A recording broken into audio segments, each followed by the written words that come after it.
continue to have three major areas of focus. First, peace. In Sudan, the parties must commit to an immediate cessation of hostilities and resume talks towards a lasting ceasefire and comprehensive, inclusive, and Sudanese-owned political process. In South Sudan, the EU's high-level ad hoc committee provides an important chance to revive political dialogue and prevent renewed conflict.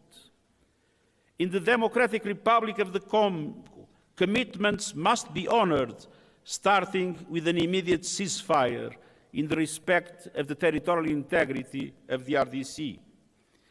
In the Central African Republic, political and security gains must be consolidated. And in Libya, all actors must advance a Libyan-led process supported by the United Nations Support Mission. Across West Africa and the Sahel, coordinated efforts are essential to end cycles of violence, terrorism, and displacement. And this Somalia, sustained and predictable funding for the EU support and stabilization mission is vital. I regret the Security Council's lack of consensus for finance through assessed contributions. If the mission of the EU in Somalia did not warrant global support, what would? More broadly, we are reviewing peace operations to ensure mandates are realistic, sequenced and well-resourced, and supported by clear transition strategies. Excellences, deuxièmement, l'action économique.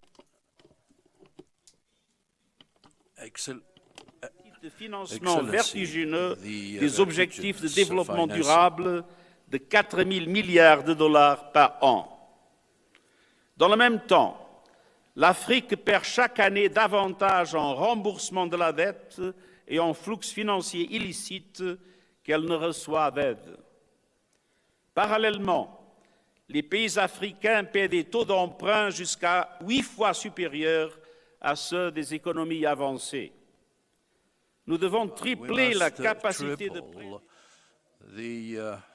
borrowings, external borrowings, and mobilize more private financing and reduce and support the countries in the situation of indebtedness and reform the international architecture in order to guarantee to developing countries and particularly African countries a full participation in the financial institutions and the decision-making. The international community should assume fully its responsibilities in the fight against money laundering and also illegal financial flows.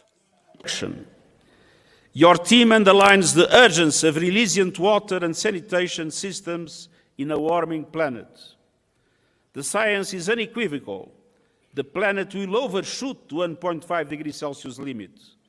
Our common task is to make that overshoot as small, short, and safe as possible. The G20 accounts for close to 80% of global emissions, and they must deliver major reductions this decade. Meanwhile, Africa, with 60% of the world's best solar potential, can become a clean energy powerhouse. Yet Africa receives only 2% of global clean energy investment. After contributing almost nothing to the crisis, Africa faces faster than average warming. Adaptation must be a priority, and that requires developed countries tripling adaptation finance and mobilizing the $1.3 trillion a year for developing countries by 2035, as agreed in Baku. Scaling up the Loss and Damage Fund and accelerating a just, orderly, and equitable transition from fossil fuels to renewables. Expanding early warning systems and ensuring African countries benefit first and fully from their critical minerals through fair, sustainable value chains and manufacturing in line with the recommendations of the UN panel on critical energy transition minerals. No more exploitation, no more plundering. The people of Africa must benefit from the resources of Africa. Excellencies, your leadership and solidarity have shaped my mission as Secretary General every step of the way. Let's keep going, strengthening our partnership for peace, sustainable development and human rights for Africa and our world. And allow me a final observation. Some have described my presence here as a farewell. It's not true. I can guarantee that until the last moment of my mandate, Africa will be the priority number one of the UN in all its activities. And that the partnership between the African Union and the UN will be our deepest strategic partnership. And after the 31st of December, I can guarantee that wherever I will be, whatever I will be doing, in the center of my concerns and of my active solidarity, there will be Africa always. Africa sempre.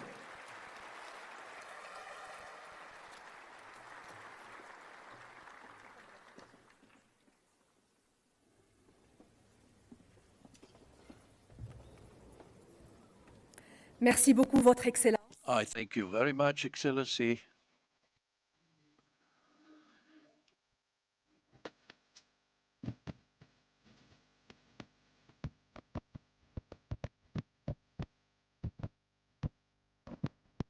The honor to invite His Excellency Mohammed Mustafa, Prime Minister of the State of Palestine, in order to address this august assembly.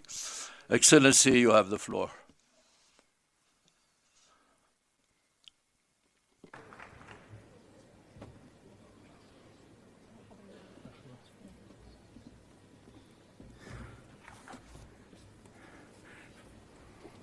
فخامة الرئيس Your Excellency João Lourenço, Chairman of the African Union, President of the Republic of Angola, Your Excellency Mahmoud Ali Yusuf, Chairperson of the Commission of the African Union, Your Excellency Abiy Ahmed, Prime Minister of the Federal Democratic Republic of Ethiopia, Your Excellency Giorgia Meloni, President of the Council of Italy, Your Excellency Secretary General Mr. Guterres of the UN, Your Excellencies, ladies and gentlemen, good morning to you all. I'm very pleased to stand before you here on behalf of your brother, His Excellency Mahmoud Abbas, President of the State of Palestine, conveying to you his greetings and his wishes of success for the 39th Assembly of the African Union until it achieves its goals, and also until it achieves for Africa and its struggling peoples prosperity, stability, and sustainable development.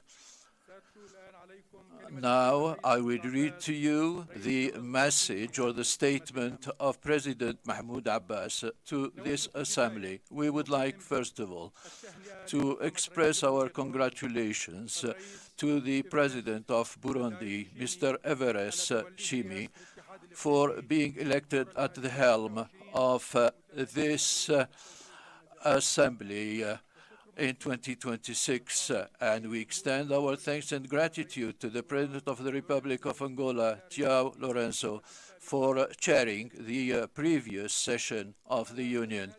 I would like also to seize this opportunity in order to reaffirm our pride for the deep ties and also the solidarity of Africa with Palestine, and also the common values on which the relationship between Africa and Palestine has been established since the last century, at the top of which the rejection of all forms of colonization and the right of peoples for freedom and self-determination and also dependency, and also the common objectives of development, the sharing of expertise and benefits in order to achieve prosperity and economic integration and the reinforcement of ties and mutual benefits among our peoples.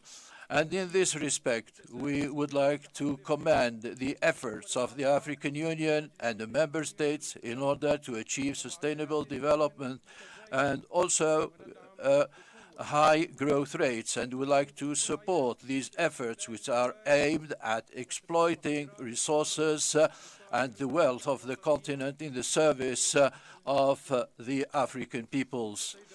Mr. Chairman, Excellencies, heads of state and government and heads of delegations, our Palestinian people is still suffering from the occupation, from the Israeli occupation.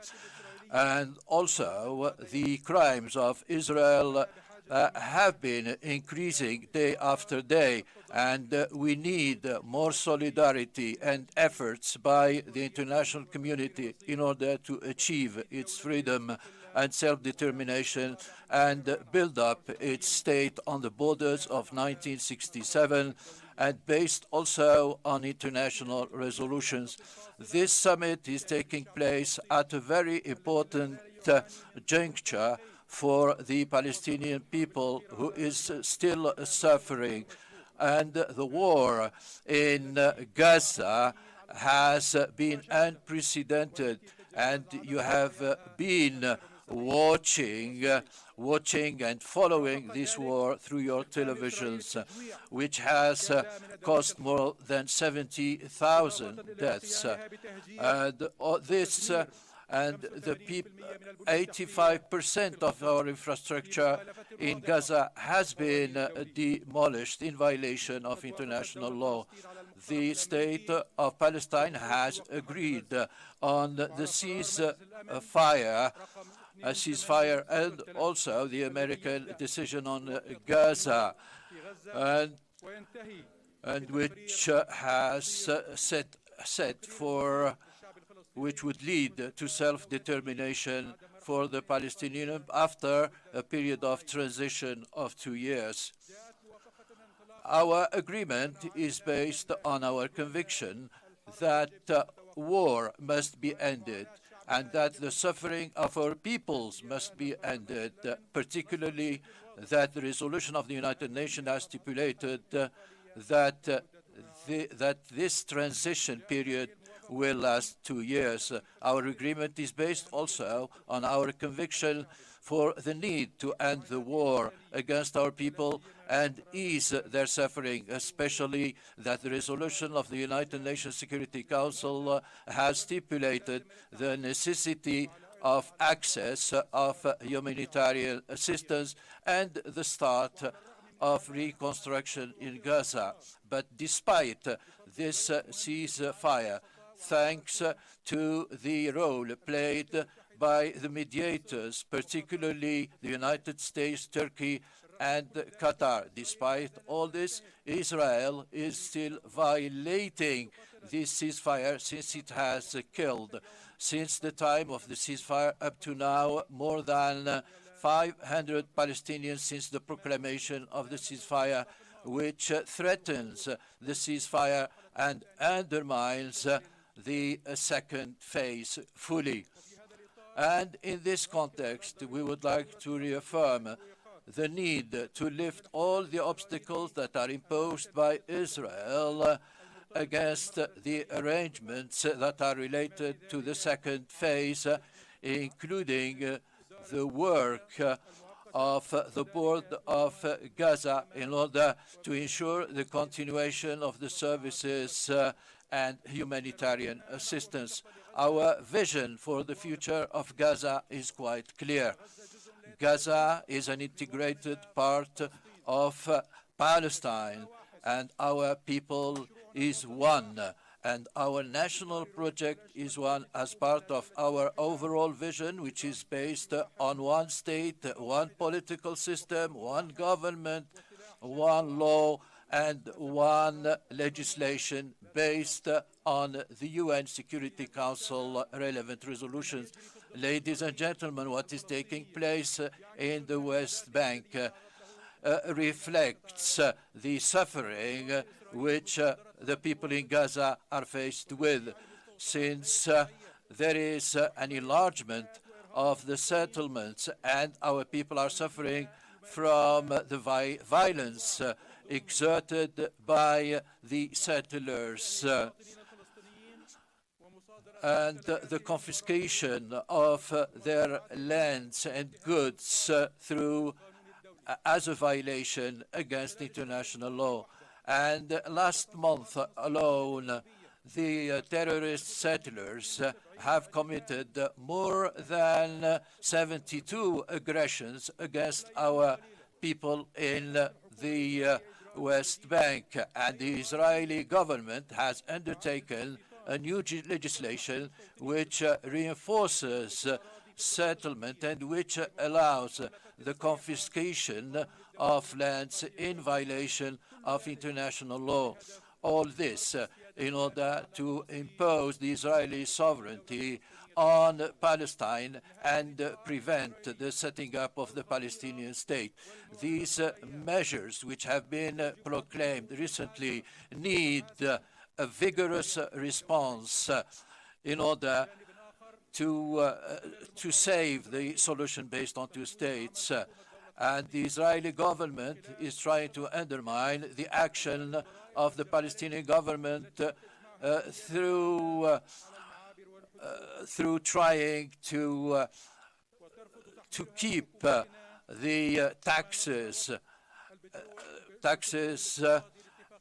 and this in violation of the Protocol of Oslo, which was agreed upon by the two sides, since those funds that have been restrained by Israel are estimated at more than $4 billion, and our government has lost more than 70% of its outcome. So which government could really carry on its action while losing more than a third of its financial resources? And we must also talk about the city of Jerusalem because of its religious and historical and legal importance and all the policies that it is faced with aimed at imposing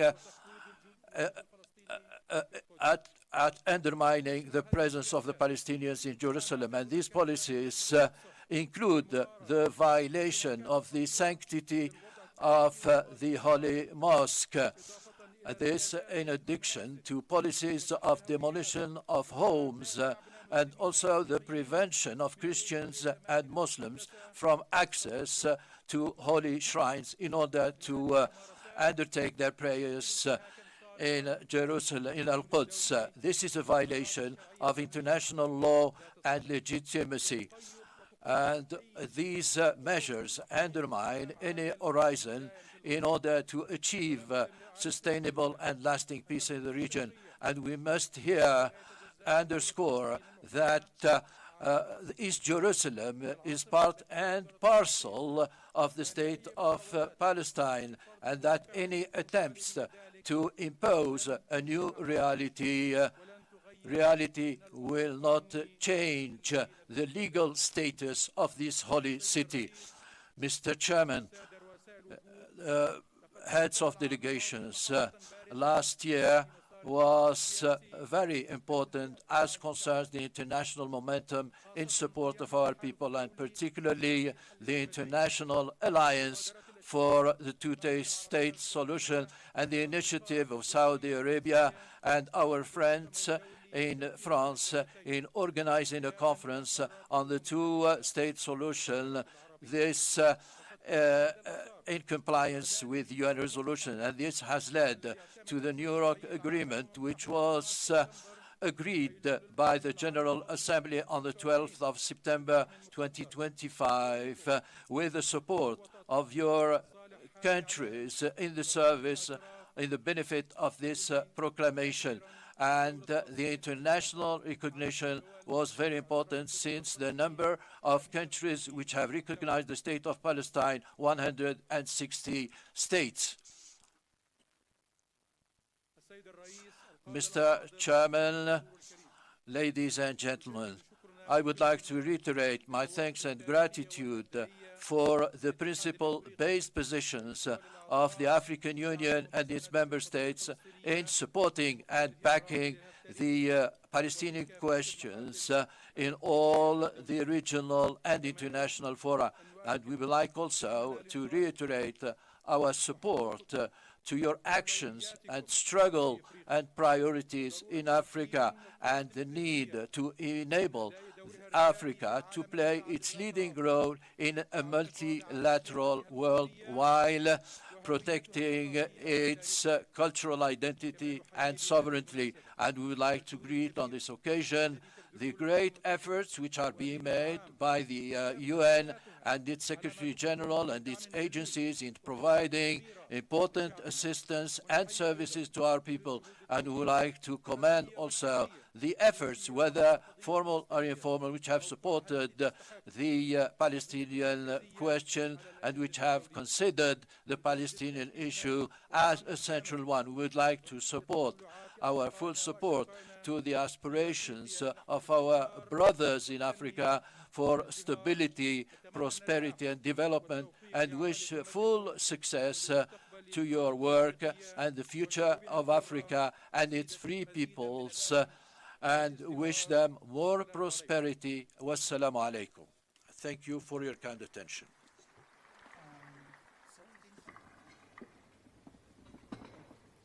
Merci, Votre Excellence.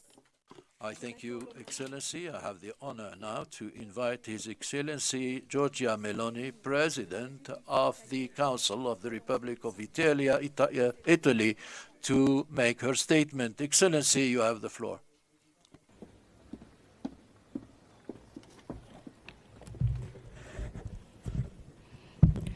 Presidents, Prime Ministers, authorities, ladies and gentlemen. It is a great honor for me to be here with you today. And I would like to express my heartfelt thanks once again to President Yusuf and President Lorenzo, as well as to all of you for this historic opportunity offered to Italy. The invitation to participate in the Assembly of Heads of State and Government of the African Union, the forum in which this organization discusses its fundamental political choices and determines the strategic direction of the continent, is a recognition that can only make Italy proud and that will Italy accept with respect and a sense of responsibility. It is a demonstration of trust that we will not disappoint. I have the honor to lead a nation that has in its DNA characteristics that historically make it a respected and valued partner. Propensity for dialogue, capacity for discussion, respect for others before anything else. A nation that has built part of its identity and its foreign policy on the profound meaning of a world that in times as unstable and unpredictable as ours can be the key to charting the course. And that word is cooperation. The word cooperation comes from the Latin cooperare, to work with. True cooperation, that is, never sees an active and a passive subject, but exists only in a relation between equals, a relation in which the specificities of each one are indispensable for achieving a common goal. If you look down on someone, you cannot cooperate with them. If you want to plunder their resources, you are not cooperating with them. Even if you just want to give charity, you cannot call it cooperation, for cooperation is another thing. And what Italy wants to do is to cooperate. Yesterday,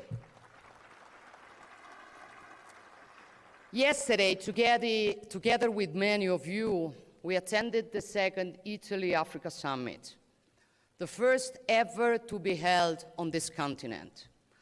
I would like to thank the Ethiopian Prime Minister, my friend Abiy Ahmed, and the leaders of the African Union for their hospitality and cooperation in organizing the event. In that context, we discussed what we can do to further strengthen and consolidate one of the most concrete outcomes of this idea of cooperation, which is the Mattei plan for Africa. The investment plan that Italy has implemented in various nations of the continent in areas ranging from infrastructure to agriculture, from health to training. This is a strategy that we have built together because we do not conceive of the Mattei plan as an Italian plan for Africa, but as Italy's contribution to your agenda, with a particular focus on this year on water-related projects. It is an open platform for putting our know-how, our technologies, our investments at the service of the objectives that the African Union has set out in Agenda 2063, starting with the creation of a continental free trade area that is integrated and prosperous. This is an ambitious goal which we will support and which will require efficient, secure, and fast economic interconnections in order to be achieved. Like the Lobito corridor, the railway and infrastructure backbone that will connect African markets to global ones and bring people, ideas, and economies closer together. A strategic project that sees Italy at the forefront together with the United States and the European Union. In short, the Mattei plan is a comprehensive strategy that generates concrete benefits for our peoples and aims to continually expand its scope, relying on the irreplaceable contribution of major United Nations agencies, and I want to thank the Secretary General Antonio Guterres, but also the World Bank, the African Development Bank, and many other partners who increasingly share our vision. 2 years ago in Rome, we set out the course together. And in recent years, we have followed it with consistency and determination, adding a new piece to the mosaic each time and bringing new nations on board every year. We have done so on many fronts, starting with what I consider to be crucial for building a true free Africa capable of determining its own destiny, addressing the issue of debt. We wanted to chart a course on this issue as well. Therefore, Italy has decided to launch a vast program to convert the debt of African nations, which includes among its main points the complete transformation of the debt of the most fragile and vulnerable countries into investments, and the strengthening of the contribution to the World Bank's AIDA funds. Similarly, we've introduced specific debt suspension clauses into our bilateral loans, allowing African nations affected by extreme weather events to free up fiscal space to help their population and rebuild essential infrastructures. These are choices based on justice and responsibility, which are crucial for freeing up resources that are vital for development and for assuring peace and prosperity, including in those areas of the continent that are currently more affected than others by instability, insecurity, and serious humanitarian crises, such as neighboring Sudan and Eastern Democratic Republic of Congo. But we also want our collaboration to be political at the multilateral level. We want to help strengthen the valuable work carried out daily by the African Union, ensuring greater consistency to the mediation activities carried out by the UN and the European Union and key international partners. We will continue to do our part because we are aware that the future of Italy and Europe also depends on a secure, prosperous, and peaceful Africa. It is often said in the many analyses of the troubled and complex times we are living in that history has started running again. This is true. And my opinion is that today it is running here. Africa is not a marginal chapter in this story, far from it. And those who do not understand this scenario risk being left behind. But those who understand this scenario see the reality. A continent with 1,000 peculiarities and 1,000 demands, some of which are very different from each other. A continent rich in resources, raw materials, and arable land, which can count on a decisive force in the age of knowledge, which is human capital. This is why Italy has focused much of its energy on training projects for young people, including in the field of artificial intelligence. In short, our point of view is that Italy and Europe cannot think about the future without taking Africa into proper consideration, because our future also depends on yours. Aware of this, Italy intends to continue to be a privileged bridge between Europe and Africa, making available the strength of its institutions, its great tradition of dialogue, and the expertise of its companies. We want to do this also to achieve another goal that we all consider momentous, to guarantee the men and women of this continent a freedom that has often been denied them. The freedom to choose to remain in their country, to contribute to its growth without being forced to leave it, often paying unscrupulous traffickers to risk their lives in an attempt to cross the Mediterranean. Those who believe that migration is necessary and indispensable are in fact acting selfishly. If young people leave their land and their people in pursuit of the promise of a better life, what will become of the history, culture, and existence of the country they have abandoned? These words are not mine, nor those of a political leader, but of a son who is proud of Africa and who holds Africa's future close to his heart, which is the Guinean Cardinal Robert Sarah. Clearly,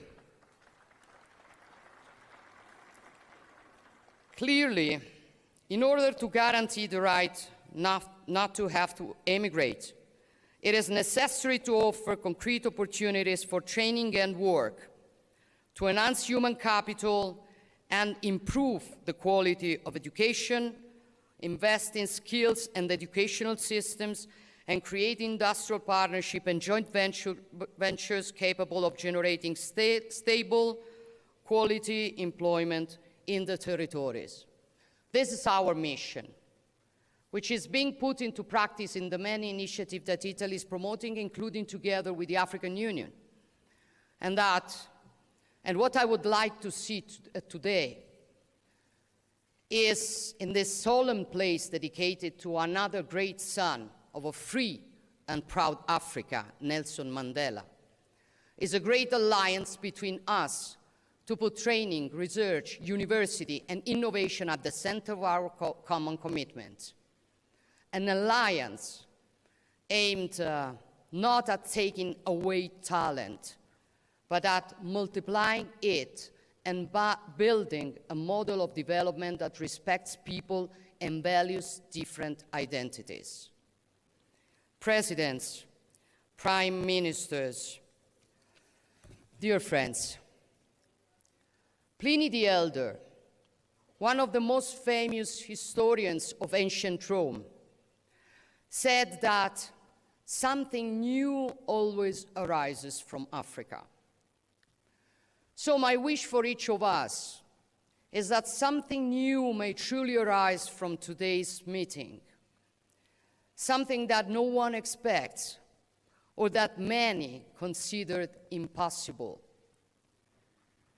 For impossible is usually the word that people without courage use. Something capable of astonishing the world and suddenly making everything we have seen so far seem trivial. I thank you all.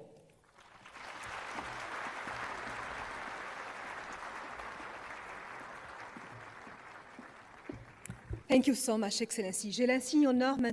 I have the honor now to invite His Excellency João Lourenço, President of the Republic of Angola and the Chairperson of the African Union, to make his statement. Your Excellency, the floor is yours.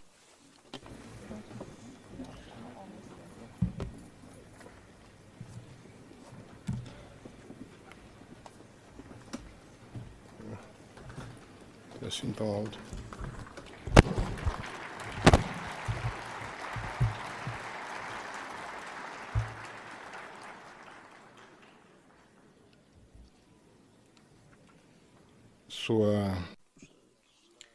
His Majesty Mswati III of the Kingdom of Eswatini, His Majesty Letsi III of the Kingdom of Lesotho, His Excellency Abiy Ahmed Ali, Prime Minister of the Democratic Republic of Ethiopia and the host of the Assembly, His Excellency Evariste Ndayishimiye, President of the Republic of Burundi and incoming Chairperson of the African Union, Excellencies, Heads of States and Government of the African Union, His Excellency Prime Minister of the State of Palestine, His Excellency Giorgia Meloni, Prime Minister of the Council of Ministers of the Italian Republic, Excellency Antonio Guterres, Secretary General of the UN, Excellency representatives of heads of states and government of the African Union, Excellencies, heads of delegations, Excellency Mahmoud Ali Yusuf, Chairperson of the African Union Commission, distinguished members of the diplomatic corps accredited in Addis Ababa, Excellencies, ladies and gentlemen.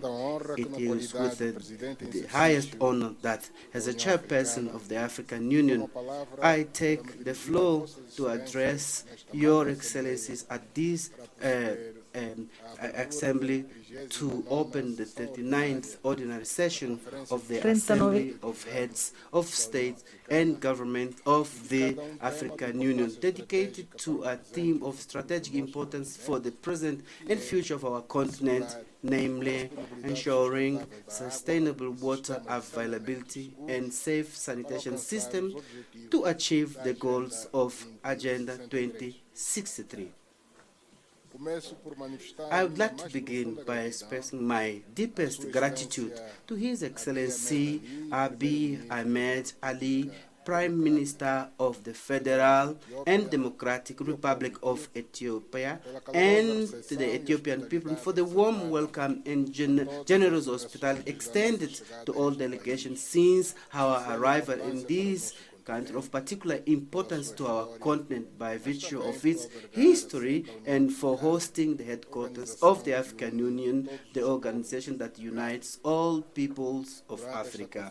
During this assembly, we will discuss issues of great importance for the functioning and growth of the African Union, as well as reflecting on the objectives set by the organization for the year that has just ended on result achieved and what remains to be achieved. We will also endeavor to jointly chart the most appropriate course of action to ensure the effective operationalization of matters relating to water as a vital and irreplaceable resource and strategic resource essential to economic development, public health, food security, social stability, and peace in Africa. We will also highlight the need to work hard to ensure that access to drinking water and sanitation is not just a technical issue, but a potential and a moral commitment to our peoples, because despite the abundance of water resources on the continent, we continue to witness situations where African citizens are deprived of safe access to drinking water and adequate sanitation, which is a collective challenge that requires courageous, integrated, and sustainable responses.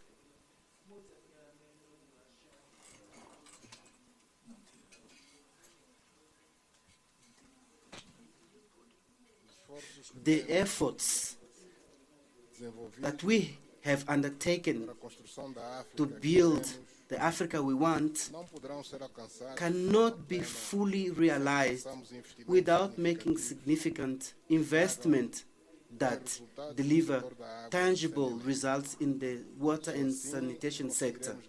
Only in this way we will ensure universal and equitable access to these services and fulfill the aspiration of Agenda 2063, particularly with regard to inclusive development, human capital, climate resilience, and good governance.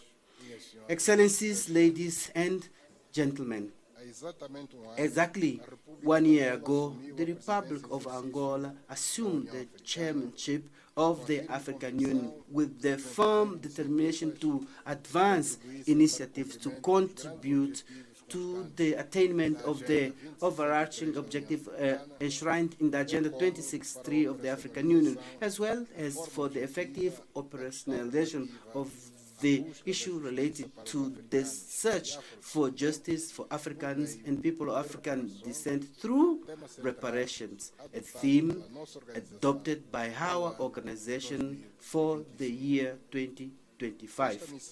This mission, entrusted for the first time to my country, has allowed me to contribute with your support to the progress of our common cause based on shared values inspired by the founding fathers of the Pan-Africanism.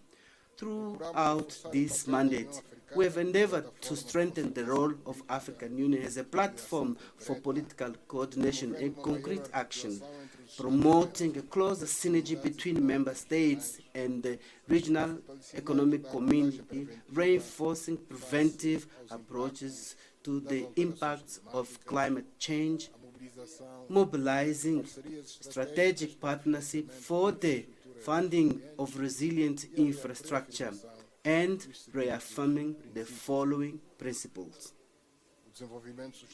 Sustainable development is inseparable from stability and lasting peace. The full development of Africa will only be possible if no one is left behind. It is in this framework that Angola Chairmanship was structured, upholding infrastructure and human capital as key pillars of Africa's comprehensive development, underpinned by fundamental strategic priorities, namely peace, security, and good governance, sustainable development and economic growth, continental integration, human capital and infrastructure, and the strengthening of strategic partnership and effective and inclusive multilateralism. As part of the implementation of the main objective focus on the above-mentioned theme, we worked in coordination with the African Union Commission to hold in Luanda, the third summit on financing for development of infrastructure in Africa that was held in October 2025. This event, aligned with the US Africa Business Forum, held in June of the same year, and with the priority action defined at the continental level within the framework of the acceleration of the second 10-year implementation plan of the Agenda 2063 for the period 2024-2033, was a unique opportunity to articulate our national, regional, and continental development strategies in line with our ambition for growth, transformation, and regional integration. At the Infrastructure Summit and also at the Business Forum with the United States, we were able to unite Africa's key partners around the fulfillment of the commitments of the Great Development Dream, and thus mobilize significant financial resources to invest in sectors like health, agribusiness, tourism, digital transformation, integrated economic corridors, rail network, transnational motorways, the African single electricity market, and the development of our African Aviation Master Plan. We recently announced in Dubai the launch of a major platform entrusted with mobilizing financial capital dispersed across the world to be directed to Africa within an innovative framework aimed at leveraging our natural resources for economic development and social development of our continent. This is the Global Summit for Investment in Africa, whose main promoter is Dr. Akinwumi Adesina, our well-known brother, which will have its first summit in Luanda at the end of this year. By doing so, we have demonstrated that Africa is capable of mobilizing, plan, and act collectively to build solid foundations for a better future.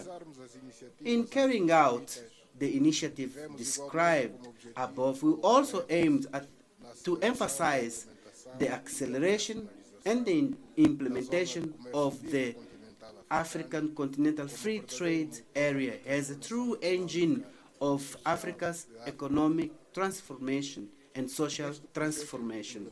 This flagship project of the Agenda 2063 of the African Union has the potential to make us more stronger in a world increasingly marked by polarization, contributing for a meaningful integration, which remains one of the central pillars of our collective action. In this context, I'm confident that we will continue to work together to expand transnational transport projects and energy infrastructure aimed at connecting our peoples and our market, as the important investment in my country by Lobito Corridor, just to mention but one example. Without roads, without ports and adequate digital and energy networks, without consistent infrastructure, integration will remain an unattainable dream. Considering that Africa cannot be a spectator, but a central player in the transformation of the world for the preservation of its strategic interests, structural interests, we participated on behalf of the continent in the G20 summit, in the Tokyo International Conference on African Development, TICAD, in the African Union, European Union Summit, in the 4th International Conference on Financing for Development in Seville, and in the 80th session of the United Nations General Assembly in New York.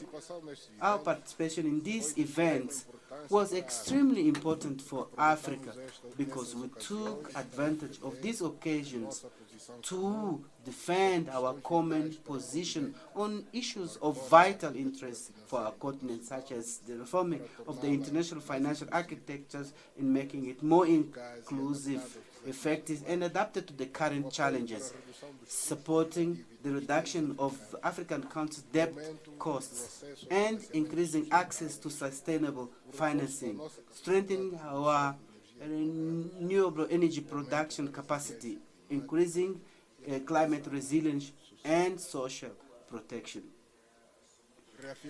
We reaffirm our commitment towards multilateralism based on respect for international law and the United Nations Charter, and on the reform of the United Nations system, with particular emphasis on the Security Council, which must reflect the reality of the current world in order to ensure the balance between the different geopolitical interests and regain its ability to fully play its role as guarantor of world peace and security. We stand for the promotion of a CFTA as engine of continental economic integration as an important tool for global trade stability. In addition, we highlight the need to count on the support of our partners in investing in Africa's industrial development and transformation of our agricultural system to make them resilient to climate change. The Angolan president has also paid particular attention to the internal functioning of the African Union from the technical, legal, and administrative organizational point of view.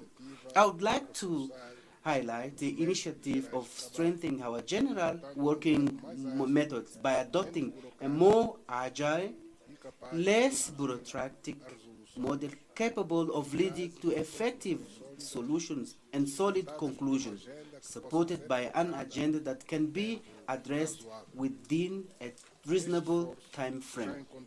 This effort, which is of consensus amongst member states, will lead to the adoption of a decision of great importance during this present session. In parallel, in the reforms of our organization for its better functioning, I would like to highlight and commend the commitment and dedication shown by His Excellency William Ruto, President of the Republic of Kenya, and champion of institutional reforms, who will present us a consolidated report on the ongoing process. This document will reflect our desire to streamline African Union structures, contain administrative costs, and strengthen the coherence between institutional reforms and operational effectiveness and credibility of our continental organization. Excellencies, ladies and gentlemen, issues relating to the promotion of peace, security and stability in Africa have also been at the heart of our action, since any effort to build the Africa we want will only be possible if we succeed in realizing the dream of silencing the guns in Africa. We have undertaken a collective effort to achieve swift, robust, and effective solutions to bring to an end the protracted conflicts that undermine the stability in the continent. Terrorism, violent extremism, and constitutional change of government, with 2 new cases in Madagascar and in Guinea-Bissau, maritime piracy that makes security fragile in Africa. As the chairperson of the African Union, as champion for peace and reconciliation in Africa. We will continue to undertake actions to contribute to the resolution of the complex conflicts ravaging Sudan and the DRC. We are deeply concerned about the intensification of clashes between the Sudanese armed forces and the RSF, which have plunged the country into an unprecedented humanitarian crisis with thousands of deaths, massive population displacement, and essential infrastructure destroyed. It is important that the world turns its attention to this catastrophe unfolding in Sudan so that it can be resolved rapidly and protect the civilian populations. We must continue to join forces in helping the people of Sudan in finding the path to peace, harmony, and national reconciliation. With regard to the situation in the Democratic Republic of the Congo, notwithstanding the initiatives undertaken by the Republic of the Angola, Republic of Kenya, which followed the negotiation of ceasefire in Doha and peace accord in Washington, D.C., we continue to observe with concern the deterioration of the security and humanitarian situation marked by the recent occupation of new strategic position and the establishment of a parallel administration in the occupied territories occupied by M23.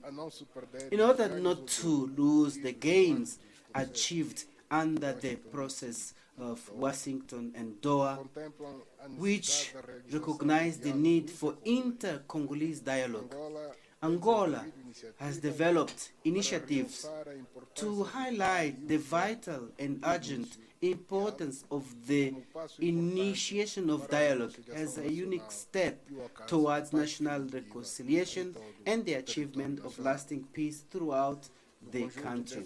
In the context of these efforts, I would like to take this opportunity to congratulate the diplomatic initiatives of His Excellency Faure Nyasimbe, President of the Council of Talk and mediator of the peace process in the Eastern DRC, who, in seeking African solution to African problems, has been developing actions that can help to preserve peace and security in this sisterly country. It is also of major concern the expansion of terrorist groups that continue to severely affect Mali, Burkina Faso, Nigeria, and northern Cameroon, jeopardizing the security of population and the cohesion of states. Also in Somalia, despite the efforts of the federal government and the African Union through the Stabilization Support Missions AUSON, repeated terrorist attacks are weakening the entire region of the Horn of Africa, with impact in southern Africa, particularly in the northern of Mozambique. I therefore call on an increased support in all areas, including in greater advocacy among international partners, in particular within the UN Security Council, with a view to mobilizing additional resources that are essential for the success of this peace mission. I also take this stage to reiterate the African Union's firm position that rejects any initiative aiming at recognizing Somaliland as an independent entity, as this is a violation of principles of the Constitutive Act of the African Union and the norm of the inviolability of borders inherited from independence. The preservation of the sovereignty, territorial integrity, and unity and stability of the Federal Republic of Somalia is non-negotiable.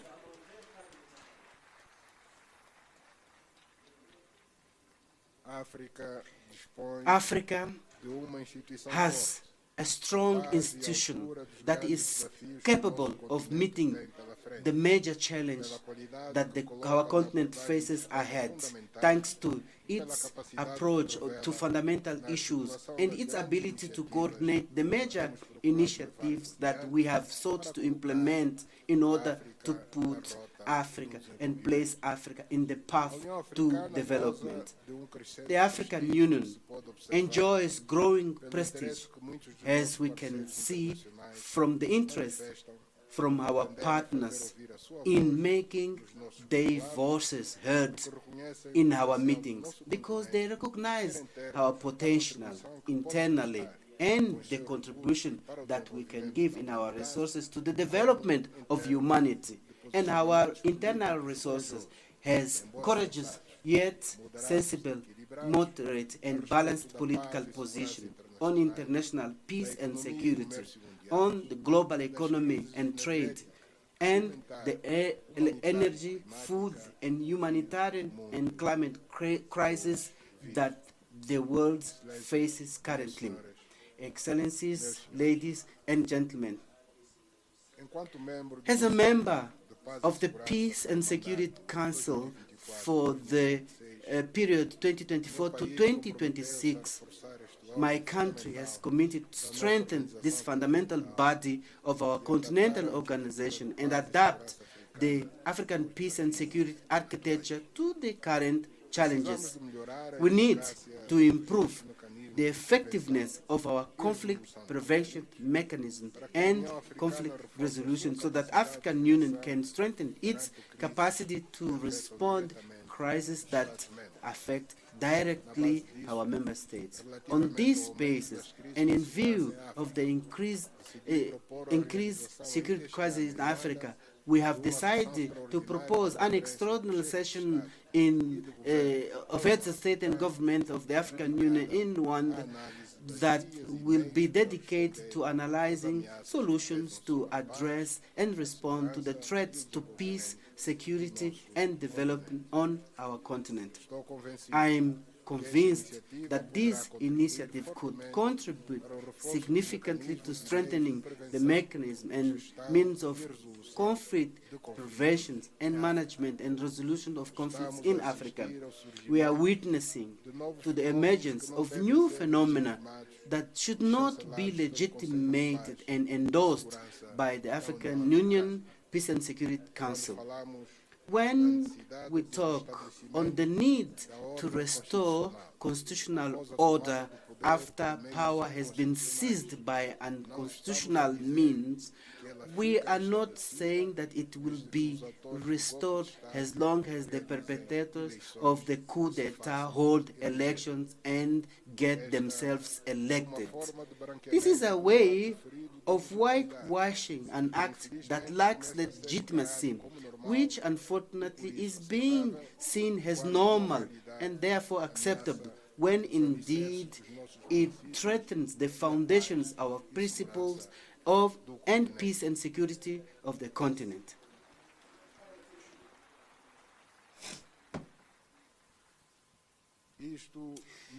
This cannot become a norm of attaining power, because it will be an indirect way of encouraging coup d'etats, which are then whitewashed and everything is just fine.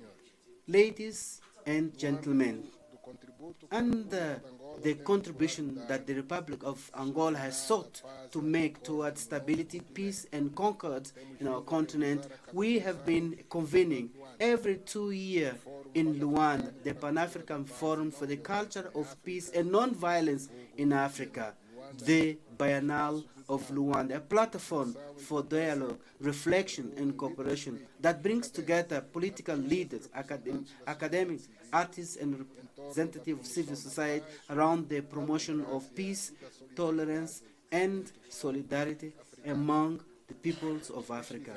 This event, which will celebrate in October this year, in partnership with the African Union in UNESCO, its fourth event will be held under the theme Strengthening Water Governance in Africa as a Tool for Conflict Prevention, Mediation, and Resolution of Conflict, in alignment with the theme of the year 2026 adopted by our organization.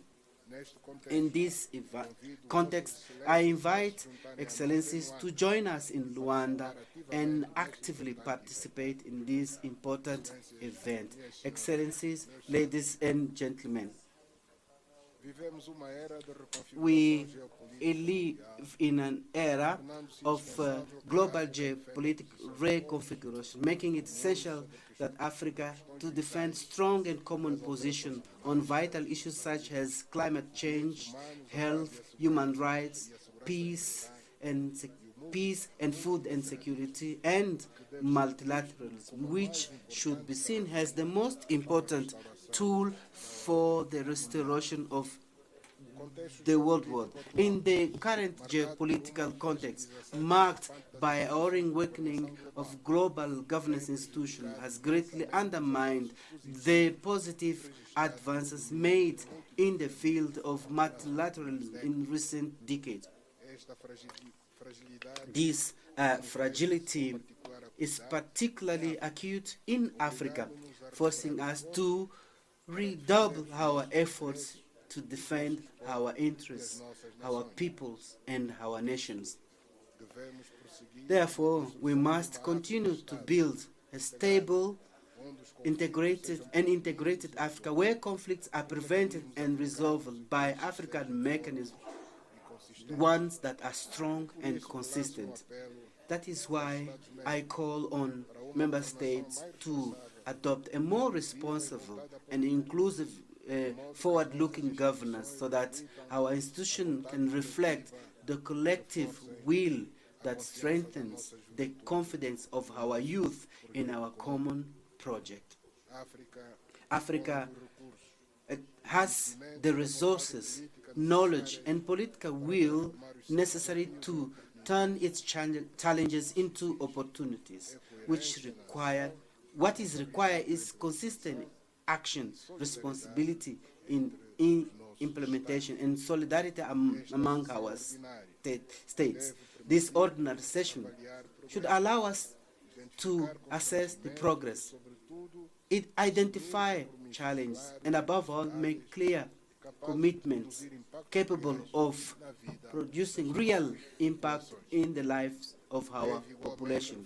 It should also reinforce our collective resolve to build a more resilient and fairer and more prosperous Africa in line with the vision of Agenda 2063 and legitimate aspirations of the African people.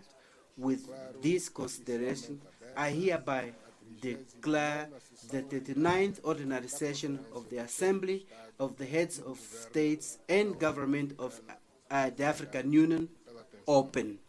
Thank you very much for your kind attention.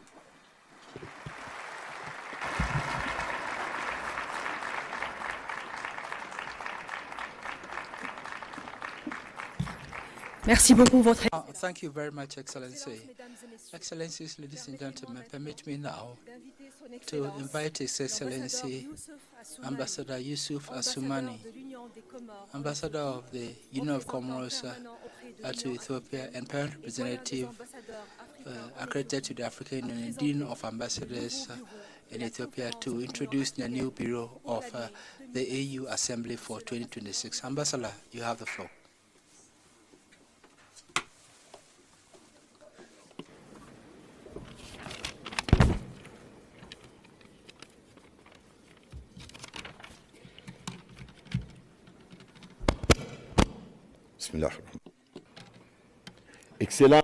Excellency,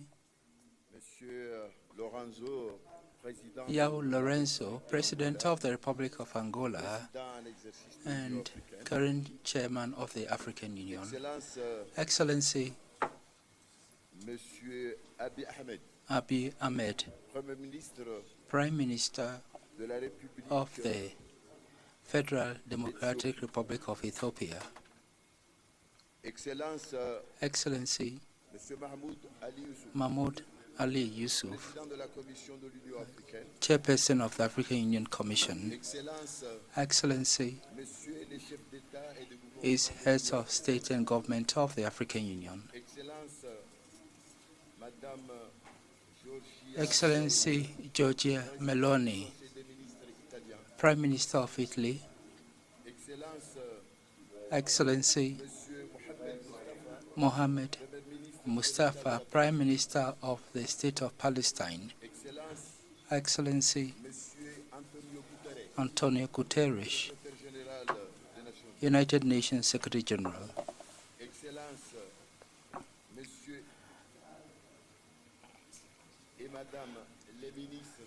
Excellencies, Ministers of the African Union,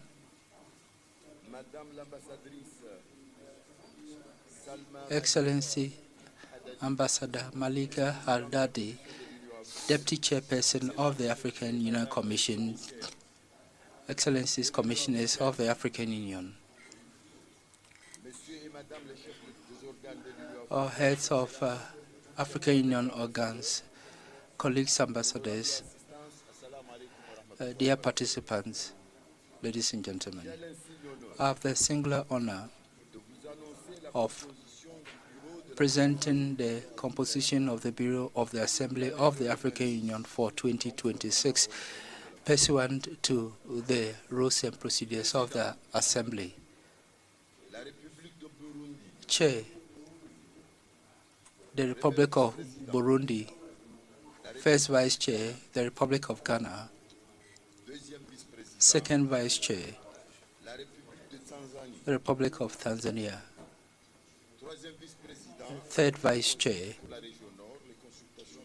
for the Third Vice Chair, regional consultations are still ongoing. Rapporteur, the Republic of Angola. And so, ladies and gentlemen, this is the proposal for the composition of the Bureau of the Assembly for 2026, and I thank you.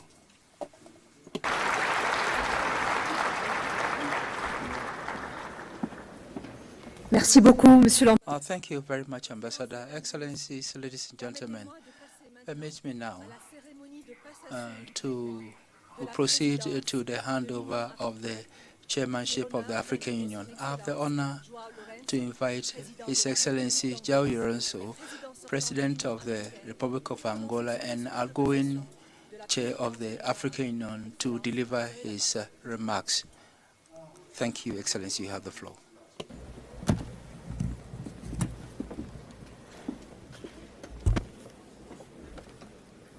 Sua Excelência Evariste. Your Excellency Evariste Ndayishimiye, President of the Republic of Burundi and incoming Chair of the African Union, Excellencies, Heads of State and Government of African Union Member States, Your Excellency Mahmoud Ali Yusuf, Chairperson of the African Union Commission, ladies and gentlemen, Excellencies. It's a great honor and a feeling of fraternity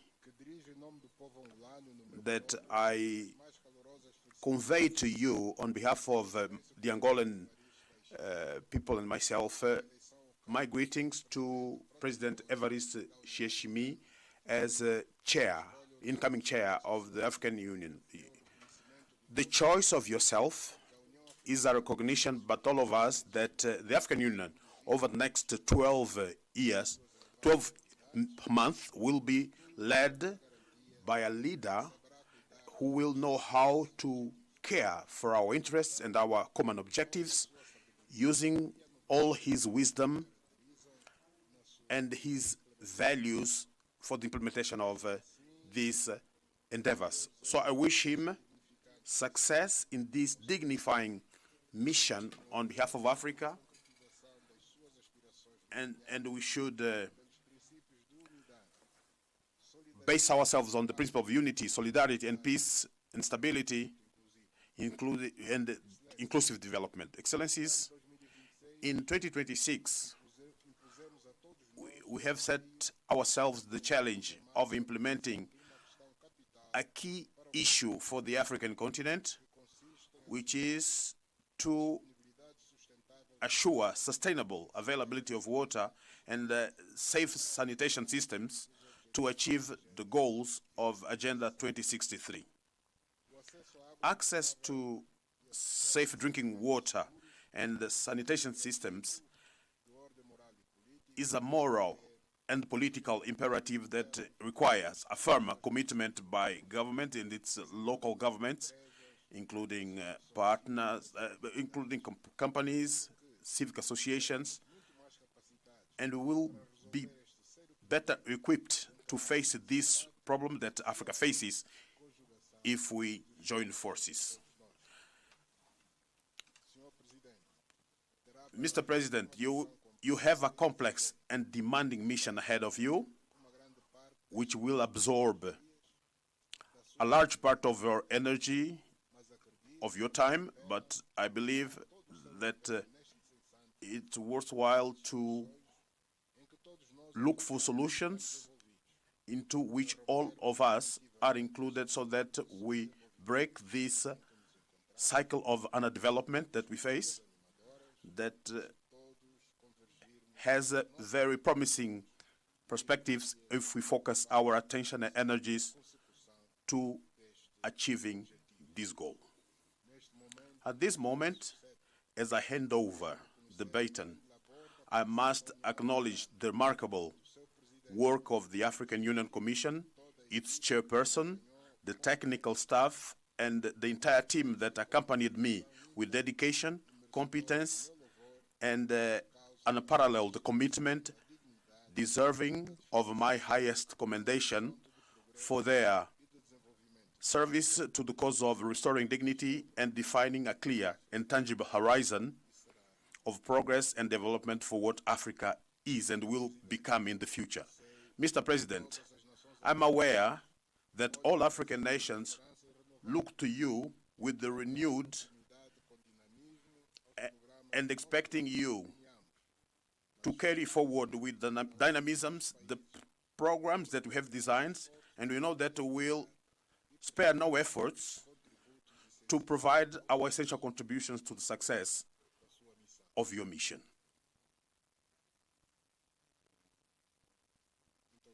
Thank you very much.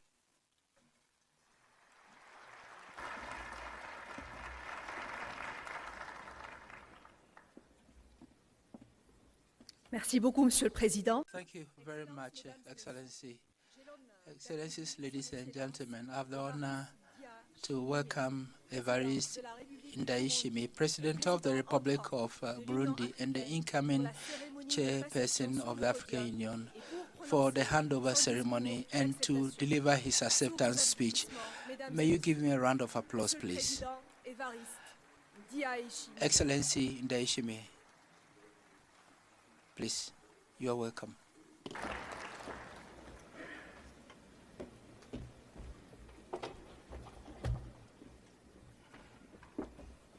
Excellence, félicitations. Merci. On va faire la passation du drapeau. Bonjour. Bonjour. Ça va? Okay.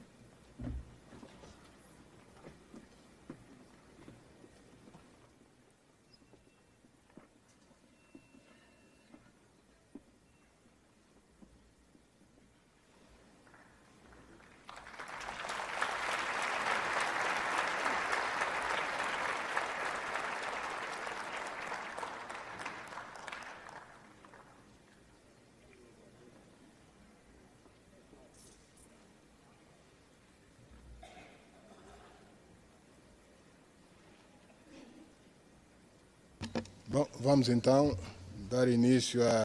So we will now start our handover ceremony, starting with our union's flag.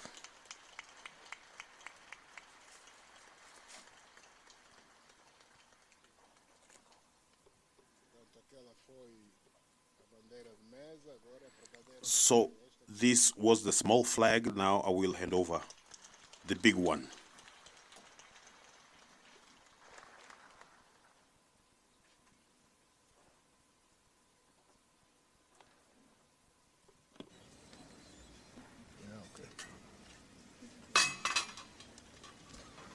Bom, e agora o mais importante.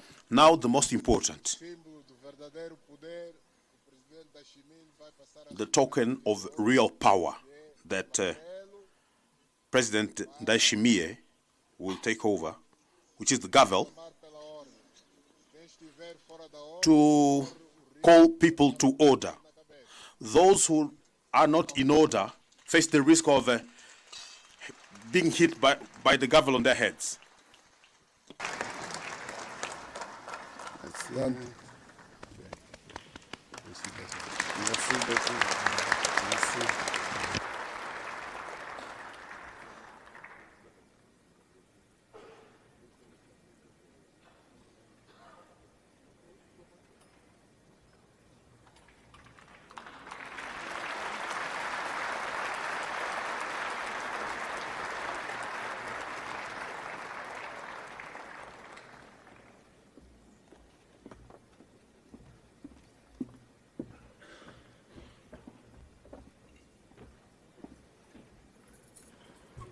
Excellence, Monsieur. Excellency, President, we now invite you to deliver your acceptance speech. Thank you very much.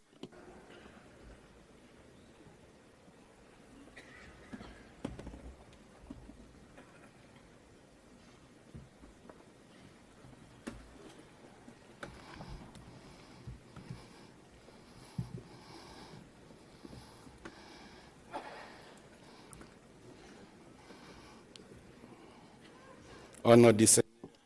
In the name of the Almighty God and all merciful God,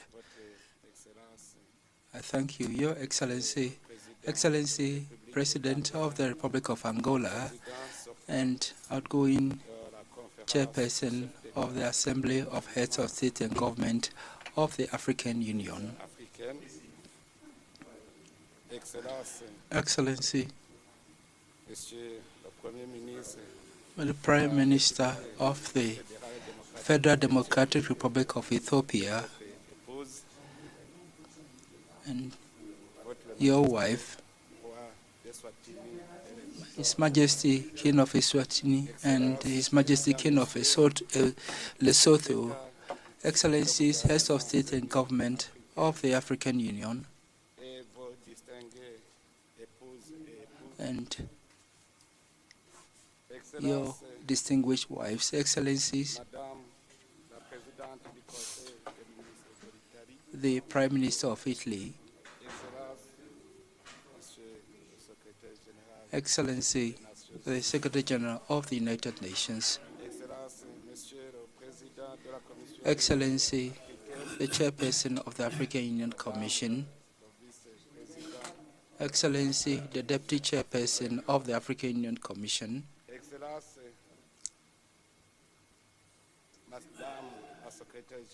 Excellency, the Deputy Secretary General of the United Nations, Excellency, the Deputy Chairperson of the African Union Commission, Excellency, the representative of the Palestinian Authority,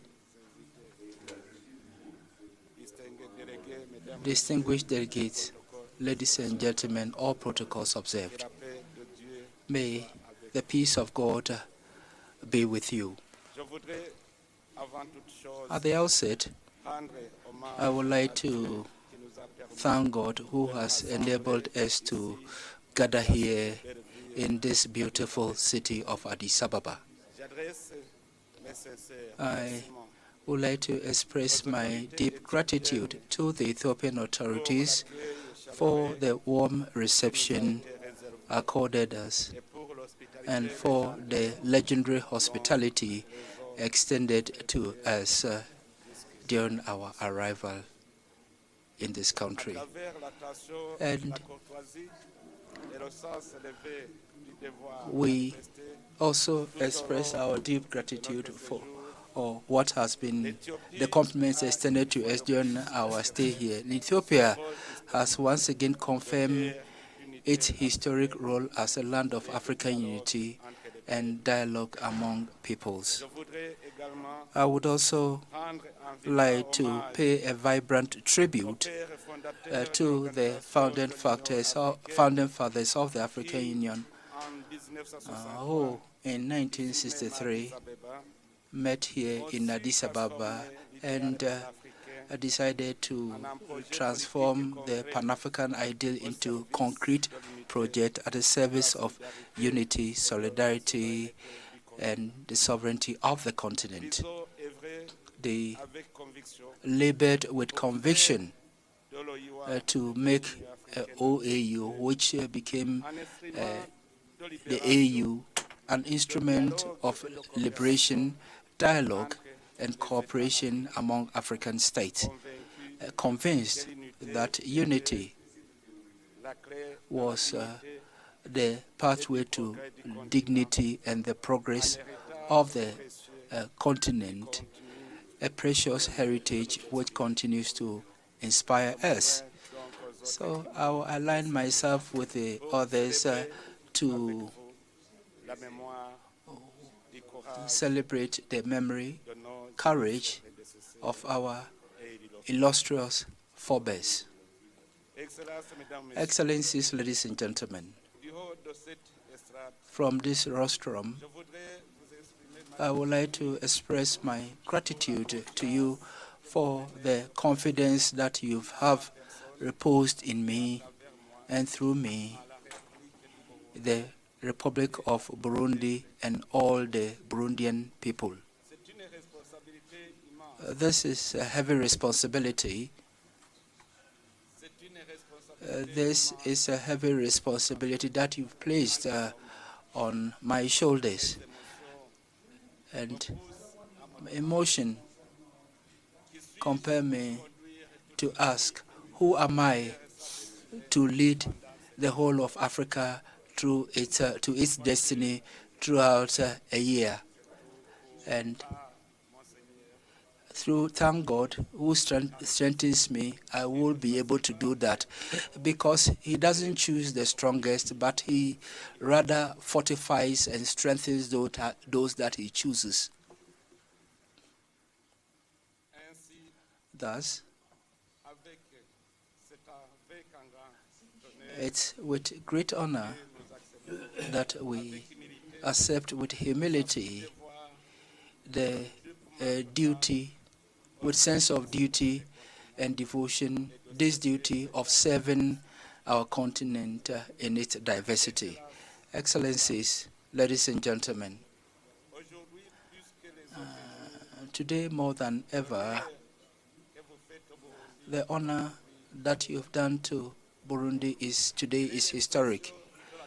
It is the expression of the confidence or trust placed in a nation which has suffered a lot from the effects of colonization, a nation which has been adversely affected by history, but which has been able to overcome through dialogue, reconciliation, and political will.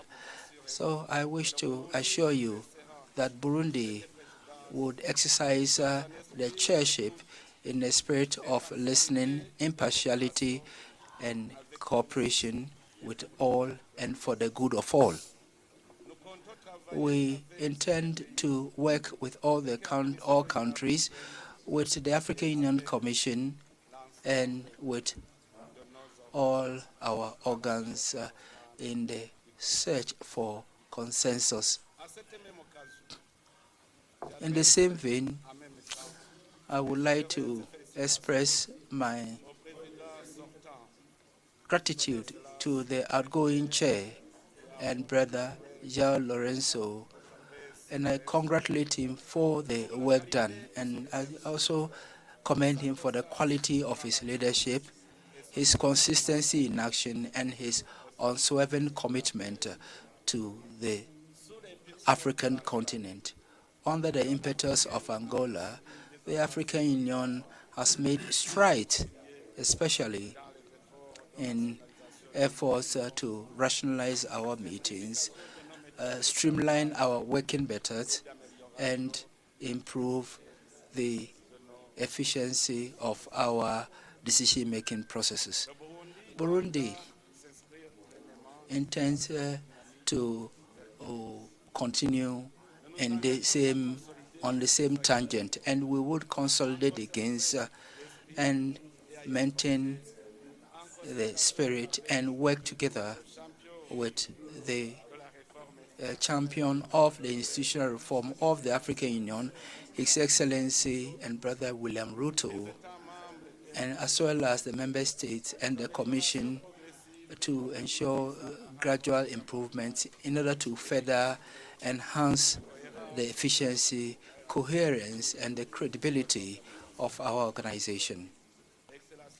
Excellencies, ladies and gentlemen, the sister Republic of Angola has handed over to Burundi against the backdrop of an international context blighted by considerable geopolitical transformation, security crisis, persistent economic tensions, and the accelerated effects of climate change, and the increasing questioning of multilateralism. In the face of the surge in unilateralism, the challenges to be addressed would require collective response based on dialogue, solidarity, and respect for international law.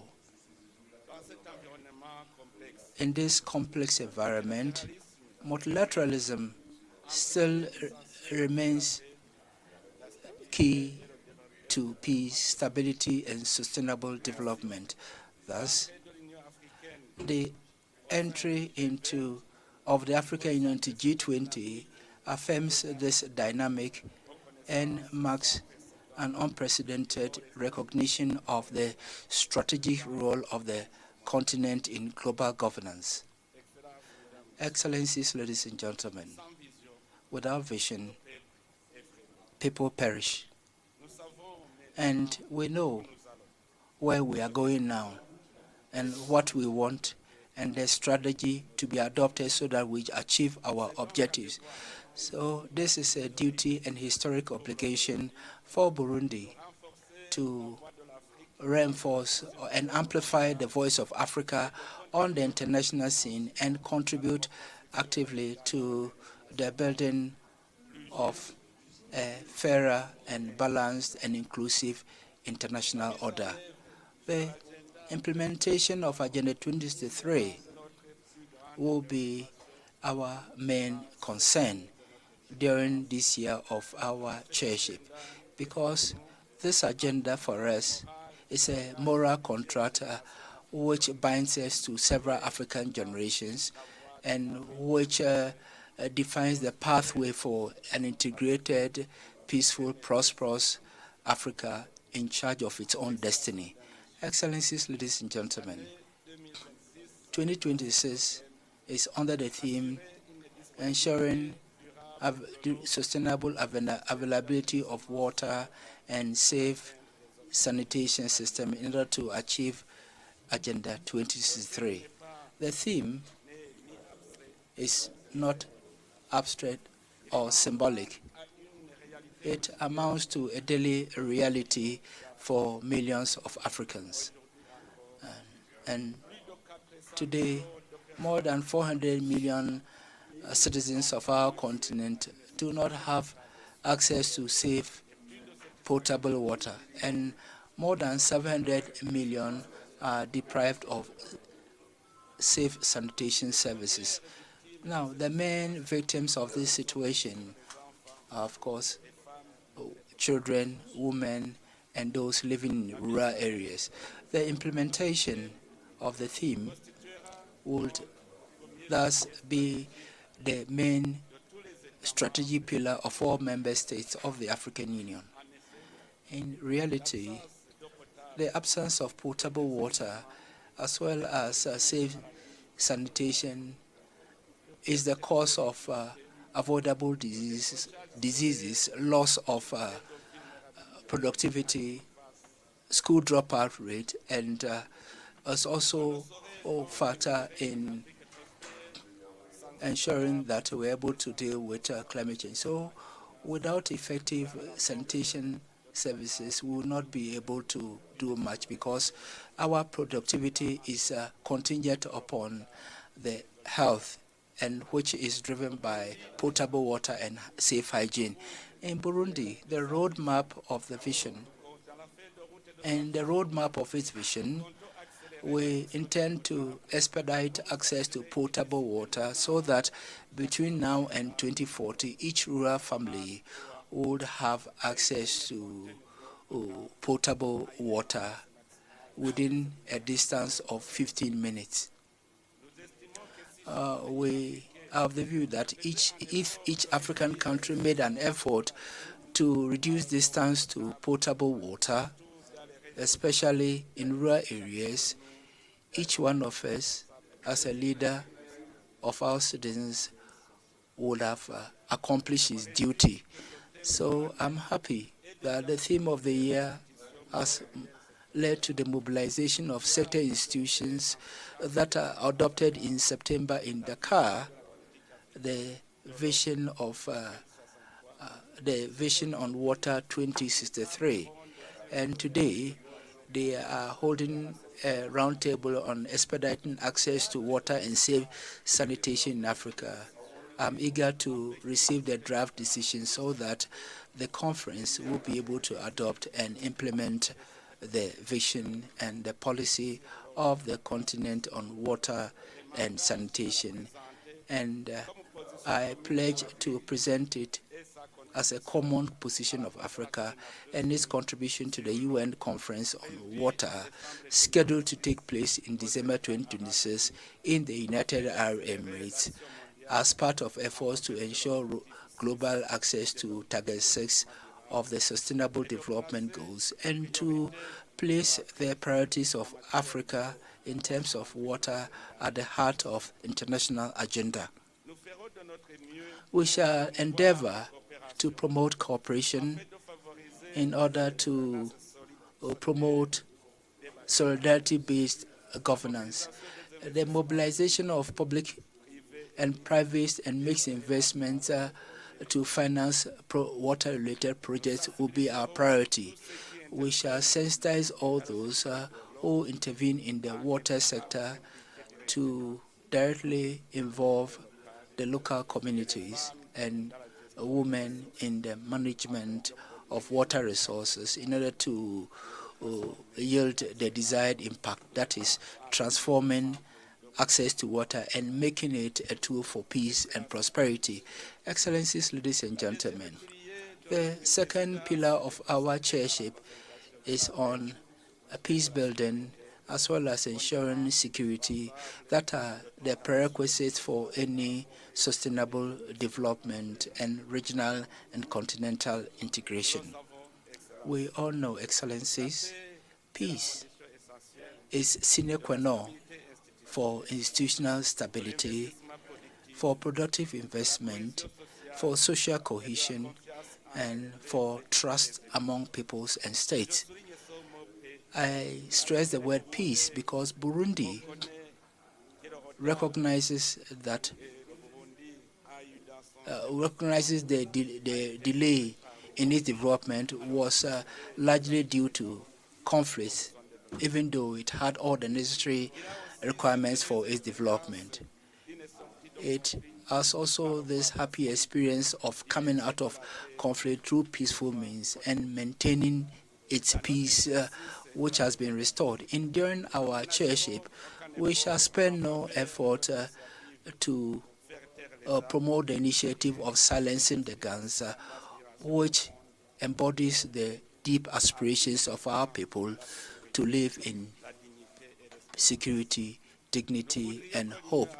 And we want the African Union to put premium on strengthening complementarity between the African peace and security architecture and then African governance architecture in a holistic approach combining conflict prevention, early warning, preventive diplomacy, mediation, inclusive governance, and post post-conflict reconstruction in close collaboration with the regional economic communities and the regional mechanisms in order to restore peace. Excellencies, ladies and gentlemen, the experience on our continent shows that durable peace can only be built through inclusive processes of permanent dialogue, reconciliation, reinforcing of national cohesion, and consolidation of institutions. It's also contingent upon the promotion of participative governance, justice, and balanced economic development, as well as taking into account the structural drivers of fragility, especially poverty, persistent inequalities, exclusion of youth, and marginalization of some sections of our society. We shall once again resort to the dynamism and then the good faith of the youth, whilst also involving women, to reflect on a sustainable strategy for preventing conflicts in Africa. Therefore, and as we do each year, in my capacity as the AU champion for youth, peace and security, I intend to organize in August 2026 in Bujumbura, the capital of African youth, one of the biggest meetings of the African youth, which will be devoted to a continental dialogue on youth, peace and security, coupled with the Women, Peace and Security agenda. The forum will be intergenerational and will seek to promote open, constructive engagement between the youth, political leaders, continental institutions, civil society, academia, and the private sector. The purpose is to enhance mutual understanding and to capitalize on African experience and to make effective recommendations that are in sync with the realities on the ground. Through this initiative, Burundi would seek to ensure that the youth take ownership of African youth peace security agenda, whilst affirming the central role of African Renaissance, which we all wish for. In the same vein, the search for peace and enhancing African solidarity, we would initiate a collective reflection on the need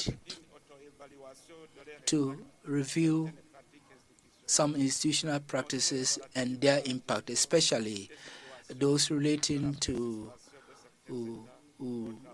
the participation of some states in our work. In reality, in responding to the principles and the normative framework willingly adopted by our organization, especially Article 30 of the Constitution Act, experience has, however, shown that sustainable peace and peace are contingent upon dialogue, listening, and inclusion.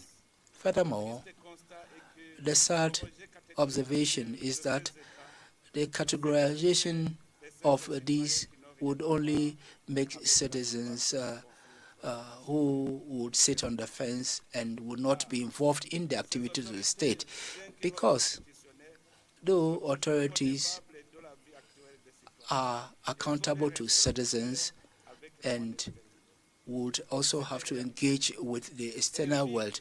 And so this calls for a balanced reflection on the most effective modalities to preserve our common values of unity, solidarity vis-à-vis our people, whilst maintaining open channels of communication necessary for mediation and preventing crisis and ensuring the restoration of constitutional order.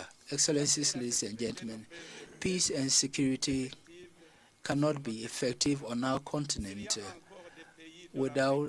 if there are countries in Africa that are attacked against the backdrop of geopolitical of economic interests of the major powers.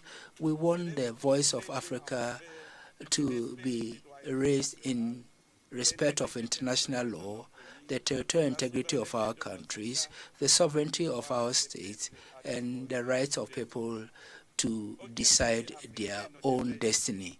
No African country should be recolonized, invaded, or obliged to submit itself to any power in the 21st century. Thus, the human values enshrined in the UN Charter should prevail. Excellencies, our continent will not win the battle of development as long as we have conflict in some parts of the region. The situation in the east of the Democratic Republic of Congo, in the Sahel, Somalia, Sudan, and the Central African Republic remind us each day that the crisis in these countries inexorably affects the entire continent. Each conflict undermines our economies and the youth of millions of African youth. That's why I want to appeal to each one of us to support the AU conflict prevention mechanisms and speak with one voice to silence the guns on the continent. Durable stability in some regions calls for solidarity and the commitment of all African states, international partners, and regional actors. The Burundi Chairmanship of the African Union would continue to fully assume its role as catalyst, just as Angola did, so that our joint efforts would help restore peace, enhance the resilience of our people, and open sustainable development prospects and help bring about stability. Excellencies, ladies and gentlemen, the third pillar on which we need to focus on is the future. And that forms part of the vision of African Renaissance based on innovation, science, skills development, and the empowerment of women and youth, which we call A-Rise. In reality, statistics show that Africa would have a population of more than 2 billion in 2050, many of whom will be youth. The demographic dividend can be a strength or risk based on the choices we make today. Our capacity to transform the demographic potential into engine of growth, stability, and job creation will depend on the choices we make in terms of education, vocational training, scientific research, and access to jobs. And so here, I want to stress youth employability, because we note that there is a brain drain from Africa to the developed countries. And through A-Rise, we need to encourage the reinforcement of educational system, build skills required by the labor market, as well as investments in science, technology, and innovation as essential instruments for the structural transformation of our economies. In our action, the economic and social empowerment of women should be given a pride of place, and it should be cross-cutting in all action, because we are convinced that no sustainable renaissance will be possible without the full participation of women at economic, political, and social life. As the missionary of the African Union, I will continue to contribute with my peers so that states take into account the role of youth and women in development. The Burundian experience in creating Youth and Women's Bank has contributed to the creation of an ecosystem which promotes youth and women entrepreneurship, access to financing, and access to market, especially within the framework of the implementation of the African Continental Free Trade Area. And youth empowerment, I intend to do my best and request the youth during the Continental Dialogue on Youth to contribute to the African Renaissance through innovation, and thus strengthen the cultural and digital sovereignty of our continent. Obviously, this transformation can only be dynamic if it brings together all African economic operators among themselves. And this reminds us of the urgency of making operational the African Free Trade Area as a major instrument of industrialization, of boosting intra-African trade, and then building on our regional value chains.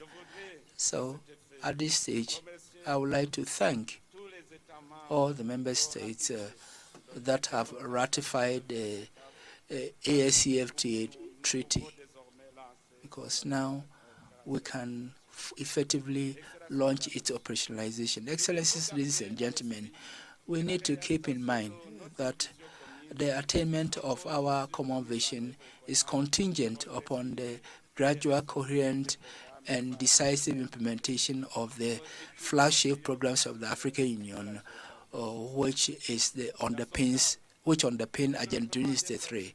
Therefore, the development of cross-border infrastructure is sine qua non for the economic transformation, competitiveness of our economy, and effective cooperation among our people. Therefore, so our program will be in line with the development program on infrastructure in Africa, which is the pillar of continental transformation, and which seeks to link our countries through transport, telecommunications, and energy. And it will be remiss on our part if we also don't focus on the permanent search for food security, which underpins any human development. Thus, the comprehensive agriculture development program in Africa would help create jobs and would also enhance the resilience of our economies in the face of the effects of climate change. That's very important. In Burundi, agriculture remains the main means of subsistence of the bulk of our population. And this reality has compelled us to place agriculture, nutrition, and public health at the heart of our national policy.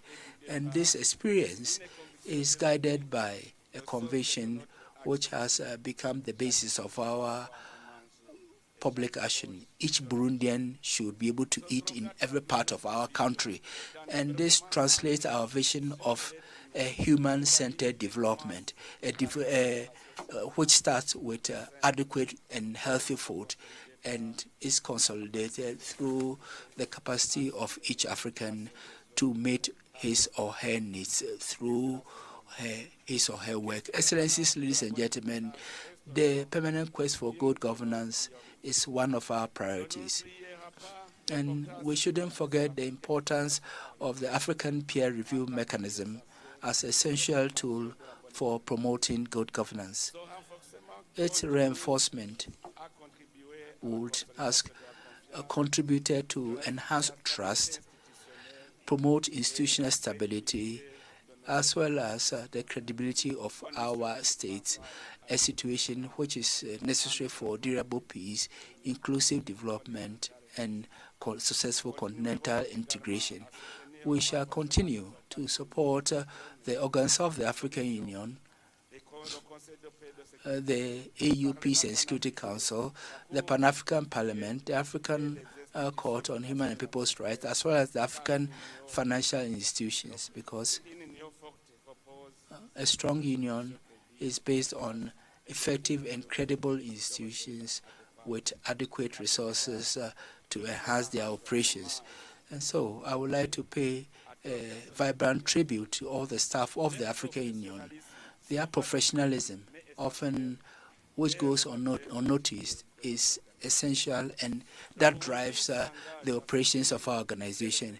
Burundi pledges to support their efforts and promote an effective and respected continental organization. In implementation of our priority, we shall attach a premium to the reinforcement of strategic partnership of the African Union based on mutual respect, the alignment to African priorities, and win-win situation. We shall work to consolidate cooperation with the United Nations, international financial institutions, bilateral and multilateral partners, and with the private sector and civil society in order to mobilize resources, the necessary competence to enable us expedite the implementation of Agenda 2063. Excellencies, I'm convinced that Africa is capable of walking with its shoulders, with its chest held high through its sons and daughters. The experiences in Africa that is on the move and confident in its capacity of its people to overcome the challenges. We shall ensure that this collective action is carried out in a spirit of inclusion, solidarity, and shared responsibility at the service of the highest interest of the African continent. Excellencies, ladies and gentlemen, heads of state and government, permit me in closing to pay a vibrant tribute to His Excellency Antonio Guterres, United Nations Secretary General, whose mandate is drawing to a close. Throughout these years, he has symbolized the values of multilateralism, dialogue, and international solidarity in a global context blighted by a myriad of crises and unprecedented challenges. Africa would like to commend him for his sustained efforts to promote peace, sustainable development, and ensure that our continent played its rightful role in global development. His support for African Union's efforts, and his call for collective solution will be a source of durable inspiration. And at a time when he is getting ready to hand over the torch to his predecessor, we express our deep gratitude to him and wish him the best in his endeavors at the service of peace, human dignity, and his efforts for a just world. May you now give him a round of applause, because maybe this is the last time that he's participating in the ordinary summit of the African Union. So may the Almighty God continue to guide you, Excellency Secretary General. And it's on this note that I conclude, and I thank you, Excellencies, ladies and gentlemen, for your kind attention. Muito obrigado, muchas gracias, shukran, que Dieu vous bénisse tous. Je vous remercie. I thank you.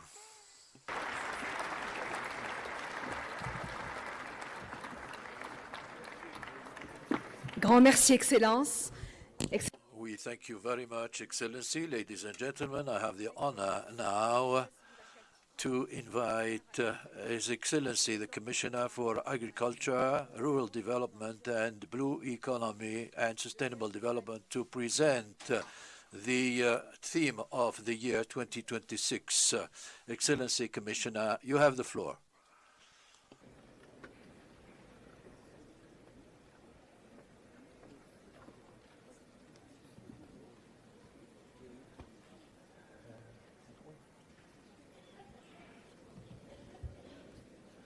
Thank you, Director of Ceremonies, Your Excellency Evariste Ndayishimiye, President of the Republic of Burundi and Chairperson of the African Union, Your Excellencies, Heads of State and Government, distinguished delegates, ladies and gentlemen, as part of the theme launch, we will show you a short video. Please.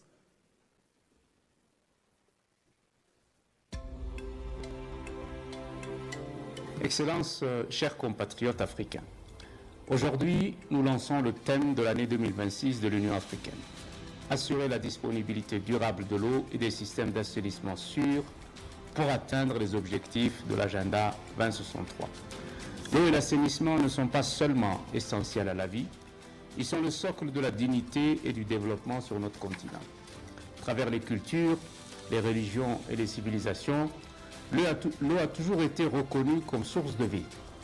Elle n'est pas un privilège, c'est un droit humain fondamental. Pourtant, pour plus de 400 millions d'Africains, ce droit reste un rêve. Ils n'ont pas accès à l'eau potable et près de 780 millions d'entre eux manquent d'assainissement de base. The AU 2026 theme recognizes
financing.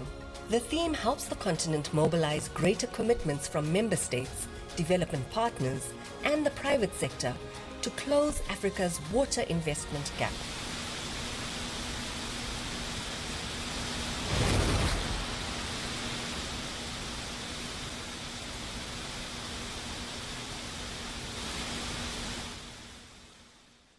Thank you very much. Your Excellencies, water is life. Sanitation is dignity. That is why in 2026, the theme states clearly that assuring sustainable water availability and safe sanitation systems to achieve the goals of Agenda 2063 reflects our collective resolve to address one of the most fundamental enablers of Africa's development. Your Excellencies, through this theme of the year, we are called to reflect and act urgently to close the water investment gap in order to assure public health, food security, and climate resilience for the Africa that we want. It also provides us with a platform for mobilizing investment and finance to support member states in unlocking domestic and external finance and close the annual investment gap for water and sanitation, which is estimated at US $30 billion per annum. The theme also calls for strong political leadership, effective governance, increased investment, and strengthened partnerships across all sectors. It is fully aligned with Agenda 2063, as well as Sustainable Development Goal number 6, and Africa Climate Change and Resilience Development Strategy. As AUC, we are committed to assist all member states on this theme. From this August Assembly of the African Union, I now hereby solemnly proclaim and officially launch the AU theme of the year 2026 and call upon all member states, institutions, and partners to act together to assure sustainable water availability and safe sanitation for all Africans. Let us translate commitment into action and secure a resilient, prosperous, and water-secure Africa for the present as well as the future generations. I thank you.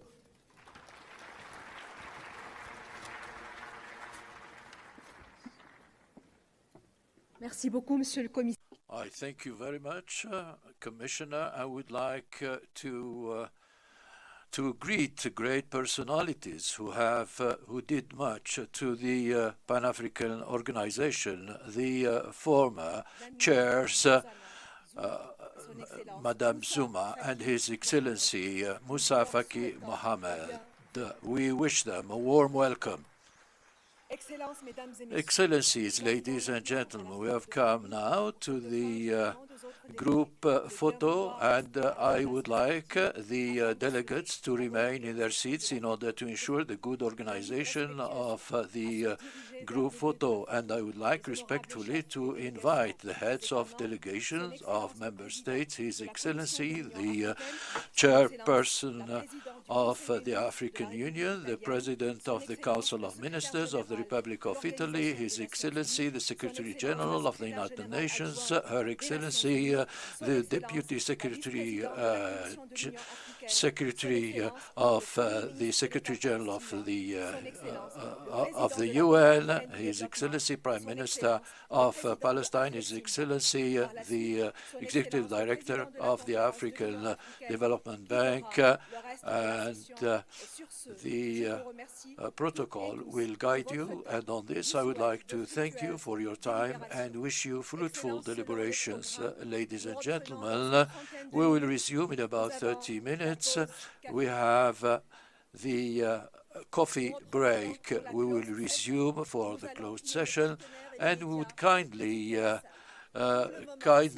ask the media to leave the hall. Please remain in your respective seats in order to organize the group photo and give the opportunity to the heads of state and government to go to the indicated venue. Thank you.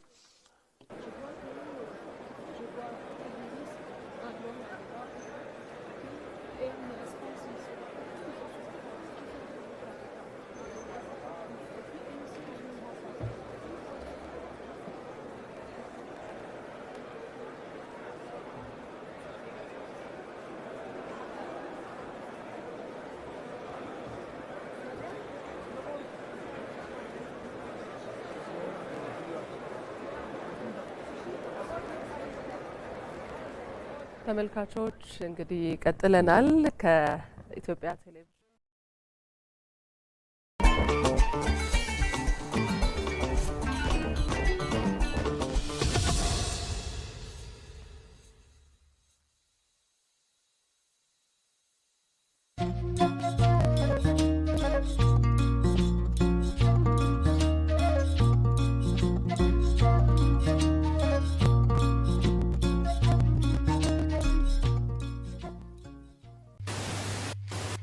Don't tell your story, it will be told by others. They'll talk of hunger, they'll talk of war, they'll talk of conflict, but they'll not say the things that are happening in Africa that are positive.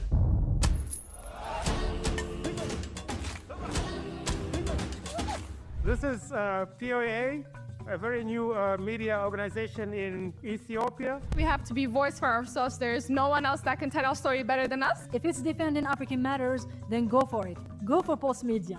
This is the Pulse of Africa. Tune in, follow the journey, and learn about the news and what's shaping our African continent. I am really impressed by the work that they are doing by telling the African story from Africa for Africans. I think it's definitely needed. Please subscribe to the Pulse of Africa on all platforms. Viewers, we're back to you. You have watched that the leaders at the AU Summit have spoken important points. Berkat, important points, really, major points have been mentioned during this summit by leaders. Yep. And I would say peace and security, sustainable development, and Africa's global representation or participation have been stressed by the leaders. And if we with, of course, what Mohammed Ali Yusuf, His Excellency, Chairperson of the African Union, have said, of course, collaboration, silencing the gun, and sustainable development, these are what Africa has been, addressing, for the last years, many years. And for this, he stressed that African leaders or African nations, need to come together. Cooperation, partnership amongst, African nations is a very important thing. Because, these issues or these challenges are so huge, their magnitude is so big that any separate measures taken by African states cannot give, any effective solution. Now, Africa should scale up cooperation, and when we talk about cooperation among African institutions, grand institutions. For instance, if you have to address, health issues properly, Africa's CDC is, one of them. If you have to deal with, peace and security in Africa, you have to deal with various factions in Africa that are, of course, in one way or another contributing to lack of peace and security in the African continent. We also have, of course, financial institutions. These financial institutions, as we mentioned earlier, play big roles in ensuring whether Africa can achieve its goals, development goals. When you don't have, the finance, you cannot, make a difference. Now, this water sanitation, access to water, ensuring access to water for Africans, when you already have, more than 40 million people, lack of potable water, and as many as 760 million people lack of sanitation. How can you address, these challenges when you don't have extensive finance that is also sustainably, available? So African leaders need to come together in order to ensure that we have financial capacity to deal with this challenge, and at the same time, you have to put it on the table, on a regular basis. You can't, halt it somewhere, because if you do that, you still remain where the problems are there. Okay, and Mohammed Ali Yusuf, the chairperson of, I think, the chairperson of the AU, said these things. Agriculture transformation. He also mentioned this. What else did he say? Just to add on, like what you have said, just before, like I go directly to what the African Union. Mohammed Ali Yusuf, chairperson of the African Union Commission. Yes, I made a mistake. No problem. Okay, excuse me. Yeah. So just before I directly come into what the African Union commissioners, Mohammed Ali Yusuf, said, I think just to give a comprehensive understanding of what they have actually deliberated on the opening of the 39th organization of the African Union. Almost they set a tone for what this leader is going to be discussed about, maybe like for today and for tomorrow as well. Almost all of the leaders are actually address the three thematic areas that we have been discussing about, and what we do expect from these leaders to discuss over for the coming 2 days. The first one is the peace and security, and the second one is integration and sustainable development, and the third one is the global voice of the Africa or the African Union at large. So all of the leaders address all these issues, and under the banner of peace and security, I think this is one of the major points also raised by the African Union Commissioner Chairperson Mohammed Ali Yusuf, and he particularly mentioned about the crisis in Sudan, and we have also have some information or some data about like the damage of the war which has on the Sudanese people and the country as well. Like so far, like over 10 million people have been displaced from their vicinities, their village, and like governmental and public property have been damaging. And of course, this conflict is actually raging and rocking the countries almost for the past 3 years, but it is one of the hot spot of the crisis issue in Africa. But it is very much forgotten by the international community as well. Yes, when the African Union here can play, a very good role. Yep. In bringing peace, in Sudan. Yep. Look, if we just go back and take a look at, what the AU has done with regard to peace and security in Ethiopia, we can talk about the Pretoria Agreement that allowed, a ceasefire between the Ethiopian government and the factions, against it. And peace after the Pretoria government agreement has relatively been, prevailing in the country, even though there are still some challenges.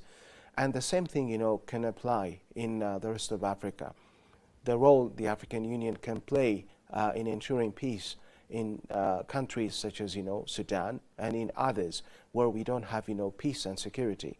And DRC, for example, in the West Africa and the Sahel region, all these are affected by, lack of peace and security. And here, the role the African Union as a regional institution can play is huge. And these respective countries that are affected by lack of peace in different parts of Africa, if they still, remain dealing with this challenge alone, it is very unlikely that, they can ensure peace and security. So in this summit, today and tomorrow, it is very likely that these issues will be raised by the leaders so that the role the AU can play will be, made specific, clear, and targetful. Yes. Yeah. Yes. Just to add on, like what you have said, maybe like when you talk about the peace and security, I mean, one of the expected agenda is going to be ratifying the newly elected member of the Peace and Security Council of the African Union. Yesterday, like the Executive Council has elected 10 members, and out of it, like the 6 of them are actually the new one, and the rest of 4 are actually re-elected one. So they are going to be ratified by tomorrow, endorsed by the General Assembly. And as we all know that the Peace and Security Council is one of the standing organ of the African Union, which is responsible for, preventive management, at the same time conflict resolution of the crisis in Africa. We do expect some of the standing issues in Sudan and the Eastern Democratic Republic of Congo and some of the crisis in the Sahel. In the Sahel is very much complicated. The security dynamics is very much different from the one that we have witnessed in like the Central Africa as well as in the eastern part of Africa, because we have been also witnessing some sort of military taking over of government power or public offices, which is very much related to the unconstitutional change of the government. There is also terrorism as well. So this newly elected the members of the Peace and Security Council has actually have a lot of responsibility in terms of addressing this outstanding issue, and the chairperson of the African Union Commission, Mohamed Yusuf, also highlighted that one. He also, highlighted the necessity of cooperation or partnership among the African financial institution, the Africa Development Bank, the Afrexim Bank, and their partnership with other financial institutions as well. He also talked about the Agenda 2063.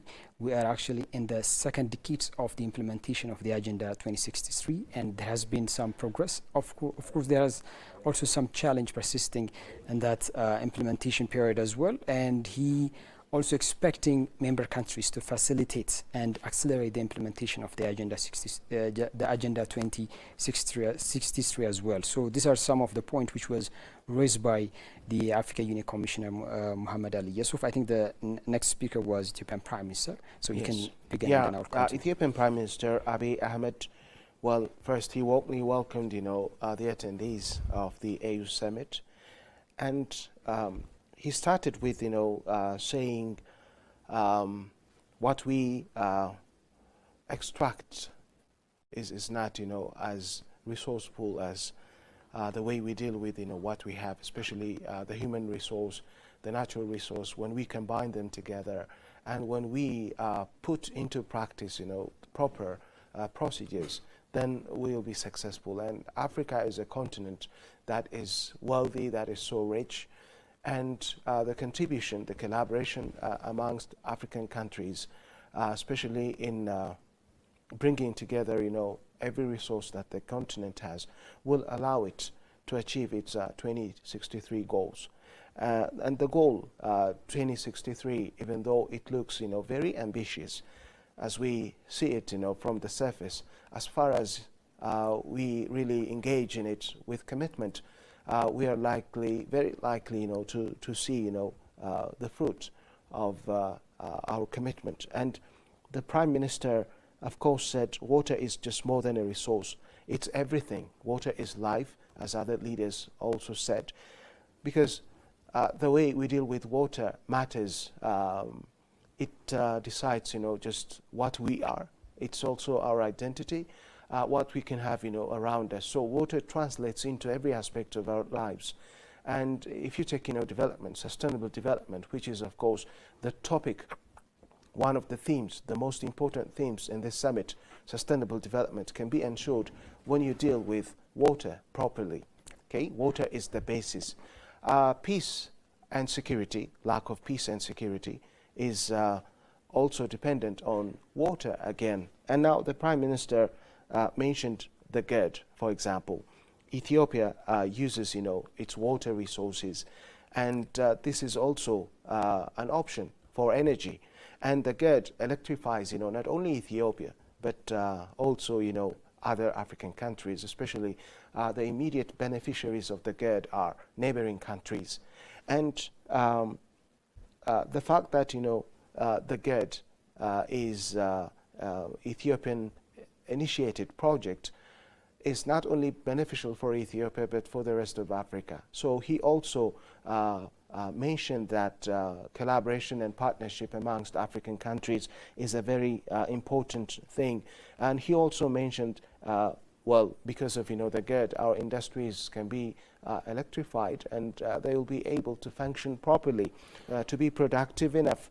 And other things that he talked about is that, of course, connectivity, Ethiopian Airlines. He mentioned Ethiopian Airlines. Ethiopian Airlines is doing a very good job. Now we have the newly built, or the one that is, going to be built, in Ethiopia. It is, a huge airline facility there, and it is, of course, owned by, the Ethiopian Airlines, and again, this will contribute a lot to the continent, Africa. It integrates, Africa. Yes. Okay. Just to add on, like what Ethiopian Prime Minister was also saying about, like some of the success that Ethiopia has achieved. Okay, Barakat. Excuse me, let me pause you. Viewers, our Arabic reporters are on board, and they're going to inform us what's happening there at the AU. Please stay tuned.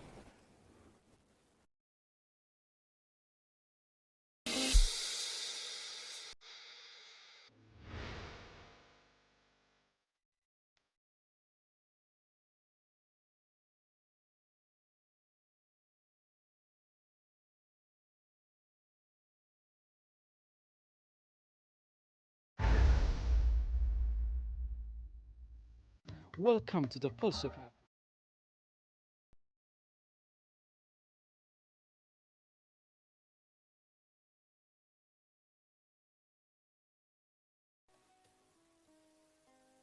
ላይ ትኩረት አድርጎ እሳቸው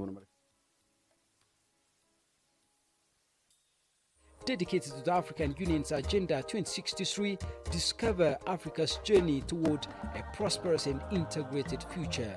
On Thursdays, tune in to وسط تحولات لافتة على مستوى القيادة والأولويات التنموية في القارة الإفريقية.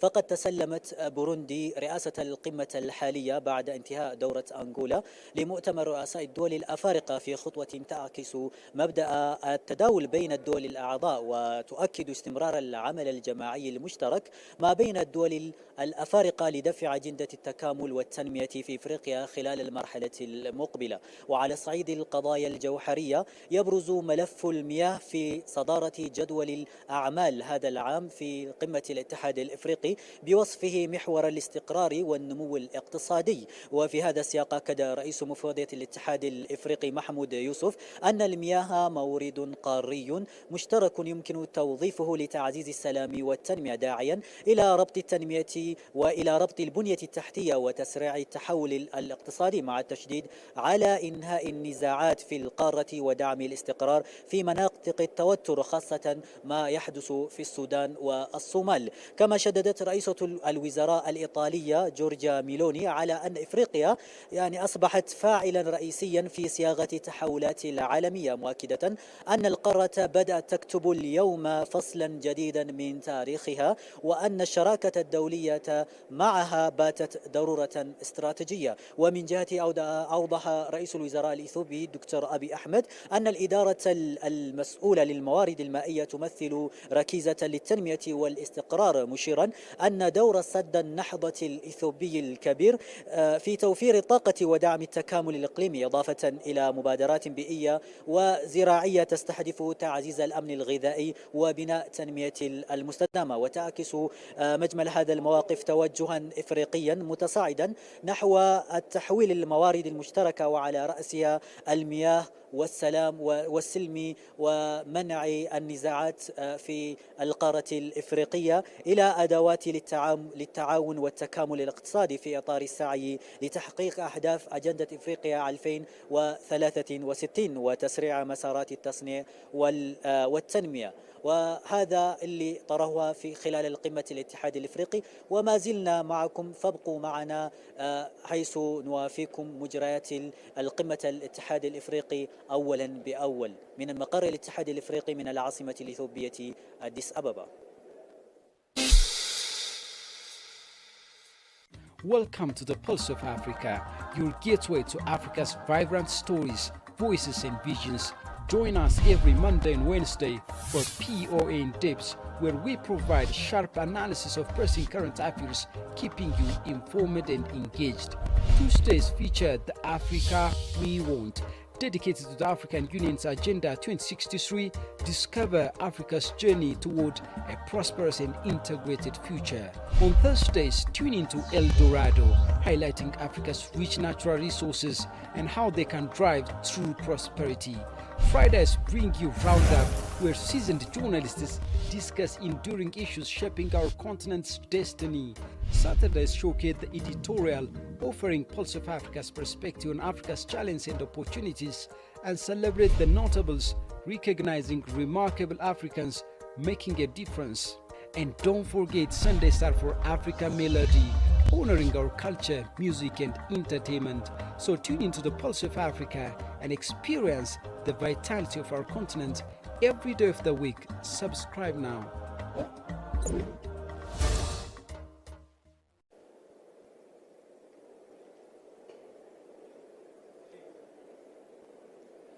The 39th ordinary session of the Assembly of the African Union has just been kicked off this morning here at the African Union headquarters inside Nelson Mandela Hall.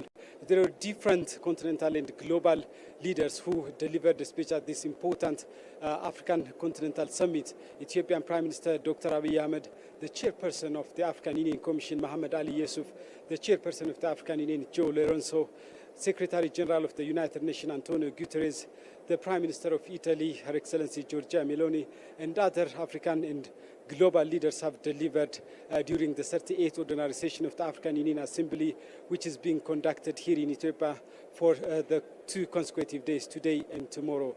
During his speech at the 38th ordinary session of the African Union Assembly, His Excellency Dr. Abiy Ahmed, the Prime Minister of Ethiopia, highlighted Ethiopia's progress towards digitalization, green economy, climate resilience programs, and sustainable development. He said that Ethiopia is on the correct path to achieving Agenda 2063. In his powerful address to the 39th ordinary session of the African Union Assembly, His Excellency Dr. Abiy Ahmed also emphasized on the significance of solidifying unity between and among African nations. He said that Africa needs to maintain its sovereignty. He said that the way to maintain and secure sovereignty is through owning the narratives. He said that the narratives of Africa has not been owned by Africans, and for so long the narratives of Africa has been written and owned by outsiders, and it is crucially, incredibly important to own the narratives of Africa to secure African sovereignty. And it is through his initiative and through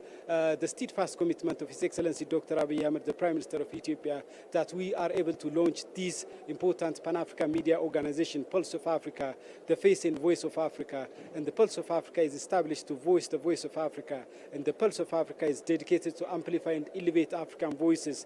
The African voice needs to be heard loud and clear. And through that commitment and initiative of His Excellency Dr. Abiy Ahmed, we have successfully launched Pulse of Africa, Pan-African Media Initiative dedicated to voice the voice of Africa.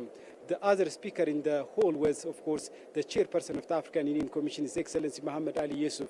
His Excellency Mohammed Ali Yusuf said that, the African Union team for this year is assuring sustainable water availability and safe sanitation systems to achieve the goals of Agenda 2063. And he emphasized on the necessity of utilizing water resources, natural resources of Africa wisely. His Excellency Mohammed Ali Yusuf, the chairperson of the African Union Commission, also said that the crisis in Sudan must stop. We do know that the Sudan crisis erupted in 2023 in the months of April, and for so long, for more than 2 years or so, the Sudan crisis is still going on between the two warring sides, between the two conflicting sides, the Sudan Armed Forces and the Rapid Support Forces. And His Excellency Mohammed Ali Yusuf, the chairperson of the African Union Commission, has called on all conflicting sides to come to the peaceful solution, to come to the negotiating table, to find amicable, peaceful solution to the crisis.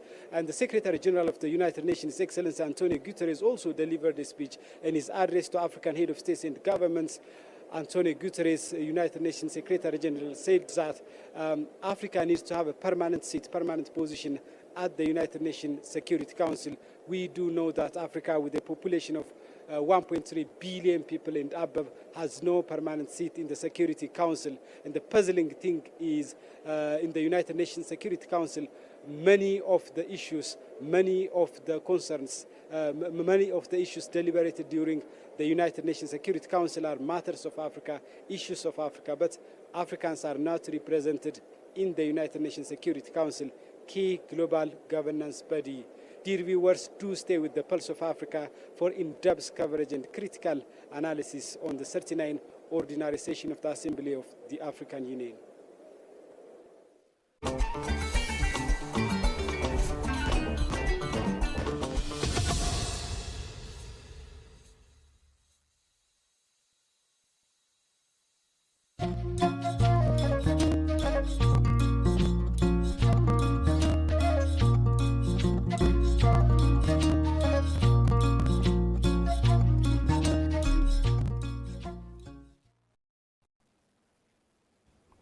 Viewers, we're back to you. Well, Barakat, our reporters have made a very good recap regarding what's happening, during the summit and the speeches made by respective leaders, including His Excellency Prime Minister Dr. Abiy Ahmed.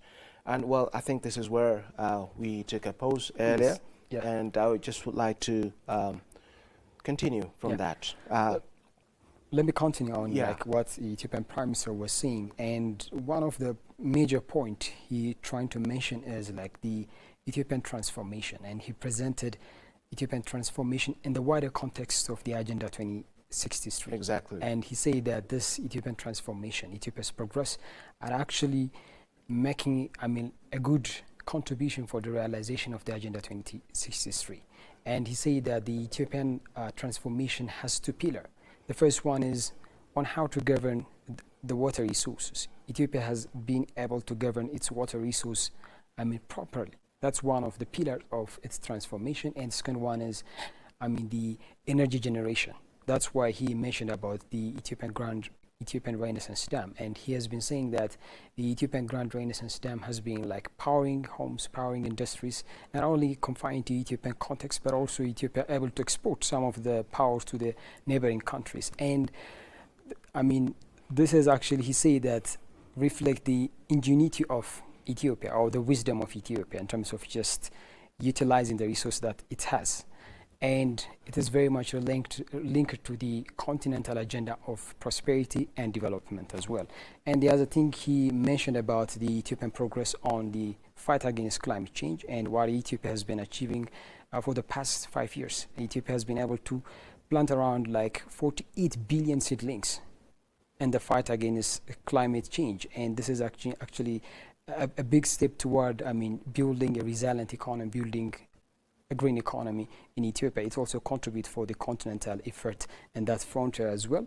And he also said that the Ethiopian economy is actually making a stride, and he said that he also observing some economic progress at the continental level. So there is a convergence between what Ethiopia is actually doing and what other African countries also actually doing. So of course, most of the time actually, despite the fact that there are many challenges in the continent, many African countries are actually among the top 10 of best performing economy. Still by now, still as we speak today, we can find like some African countries at the top best performing country in the globe.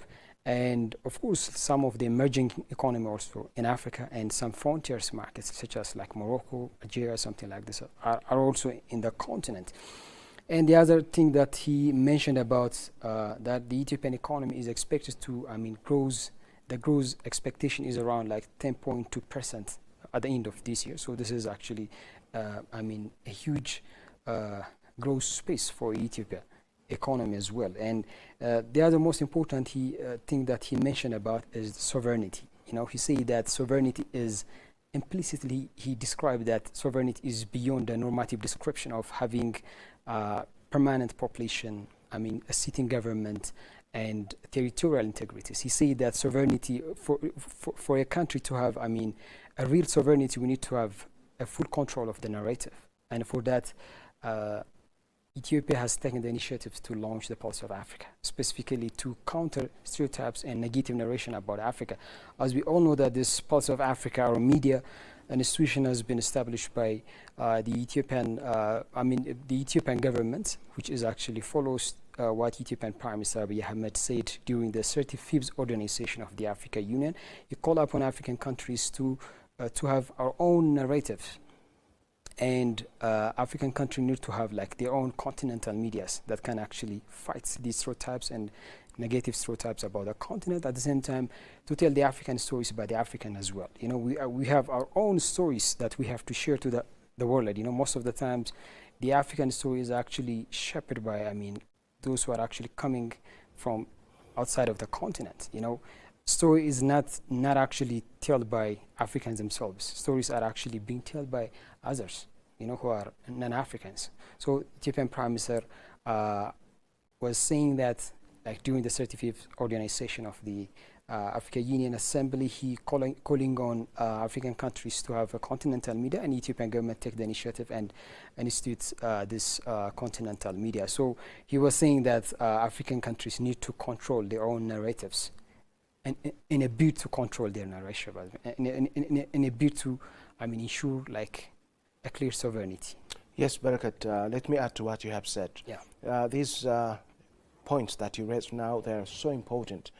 Prime Minister Abiy said, well, the country is, leaping forward towards, achieving, the goals of 2063. And he has just also said the country has started, with a very humble beginning. Like, back, for instance, back in 2019, when we had, this Great Legacy Initiative, many people were very much, reluctant to join. They were skeptic as to what level, this initiative will be, successful. But, in the years that followed, Ethiopia proved to be effective in it, because it planted, seedlings, saplings, in billions, and at the same time, the success rate of these seedlings, was very much promising, more than 80%, to be exact. And as a result, this is very much likely to improve, the ecology of the country, which will have again, positive impact on rainfall, for example. Climate change is a very eminent challenge for African countries, even though, these green gas emissions, or carbon monoxide and carbon dioxide, are emitted to the atmosphere by industries from outside of Africa, the one that is paying, the price is, Africa, because as a result of climate change, we have, new scenarios, new phenomenon that are very much that are very much, new to the African continent. For example, once you are endowed with rainfall, when climate change hits you, then you don't have rainfall, and your agriculture, gets hit hard by this climate change. Now, African countries suffered from this. African farmers especially suffered from this, and there has been, the discourse of, just this climate finance, and unfortunately, climate finance, has not been addressed properly by the international community. Even though billions are needed to kind of, make proper responses to this climate change situations, due to lack of, just this finance, still those hit countries or nations are suffering. Yeah, that's why he has been calling out, like, to this, to the international communities to make the climate action based on fair and equitable distribution of financial support to the the countries who are actually suffering from such a kind of exactly. So the second Africa Climate Summit, that yes. took place last year, okay, it addressed, just these issues, and Ethiopia has always been, insisting for provision of, just these kinds of finances, climate finances, and at the same time, Ethiopia, as a result of its experience with the Great Legacy Initiative, with very good, very effective outcomes, it was elected or selected, to host COP32 that we'll have, in the near future. And the Prime Minister also mentioned, Digital Ethiopia, national digitalization, and many young people especially have been benefiting from this package. And young people, especially at school, are provided with these kinds of digital lessons, digital innovations. So he also said again, the country has been, investing on young people, like, students, school feeding programs that really, just gave relief for many families, especially, in the capital Addis Ababa. And this practice is also replicating, elsewhere in the country, which is a very good thing. And some 2 years ago, I myself have been, moving, in the city to see what the government is doing with regard to school feeding programs. And many children, most of whom could have dropped out or could have been dropouts, could be able to attend, classes. And the rate of dropouts has also decreased, by large. And this is, the work of the Ethiopian government. And yes. The other thing is, of course, again, AI University that will be opened, in the country. And these days, the hope of Africa is obviously, AI in the future, technology. In the future, most of, the jobs come from AI literacy. And if your people, if your citizens don't have AI knowledge and skills, they will be, out of the path of ensuring, jobs. Now, look, many African young people don't have proper jobs, and this kind of, initiative will offer opportunity for young people to have, jobs. And again, I mentioned it earlier, the Ethiopian Airlines is playing, a big role in connecting, just the whole of Africa. And it is also becoming, a model for other African airlines, okay?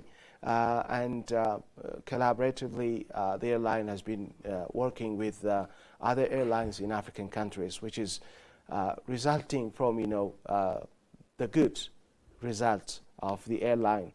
And the other thing that I would like to mention is, of course, Prime Minister Abiy Ahmed mentioned ensuring access to the sea peacefully. Ethiopian economy, we know it's very huge. It's so huge, and the population is also huge in size. And this economy and this population cannot attain Agenda 2063 when the country is, landlocked. And the country has been insisting to have access to the sea peacefully, and some fruitful outcomes, have been observed because there are many other countries, that stand by Ethiopia. So these are, the initiatives that the Prime Minister mentioned, which will obviously, allow the country to meet Agenda 2063 goals. But one last point which you mentioned of the POA, yeah. I would say, it's not about, defending the narrative, African narrative created by, other sources, media sources, external sources, but it is also showcasing, what you do to the rest of Africa. Now, all these good things that the Prime Minister mentioned cannot be, revealed by other media sources. They can they can revealed by African media sources, which POA is. Yep. Yeah, you can go on. Yeah, maybe like just to add on, like some of the points related to the digitalization. He has been mentioning about the Ethio Telecom. Ethio Telecom has been expanding in recent time, and then it's one of the company that has been, achieving like a good result in terms of just earning, a good amount of income as well.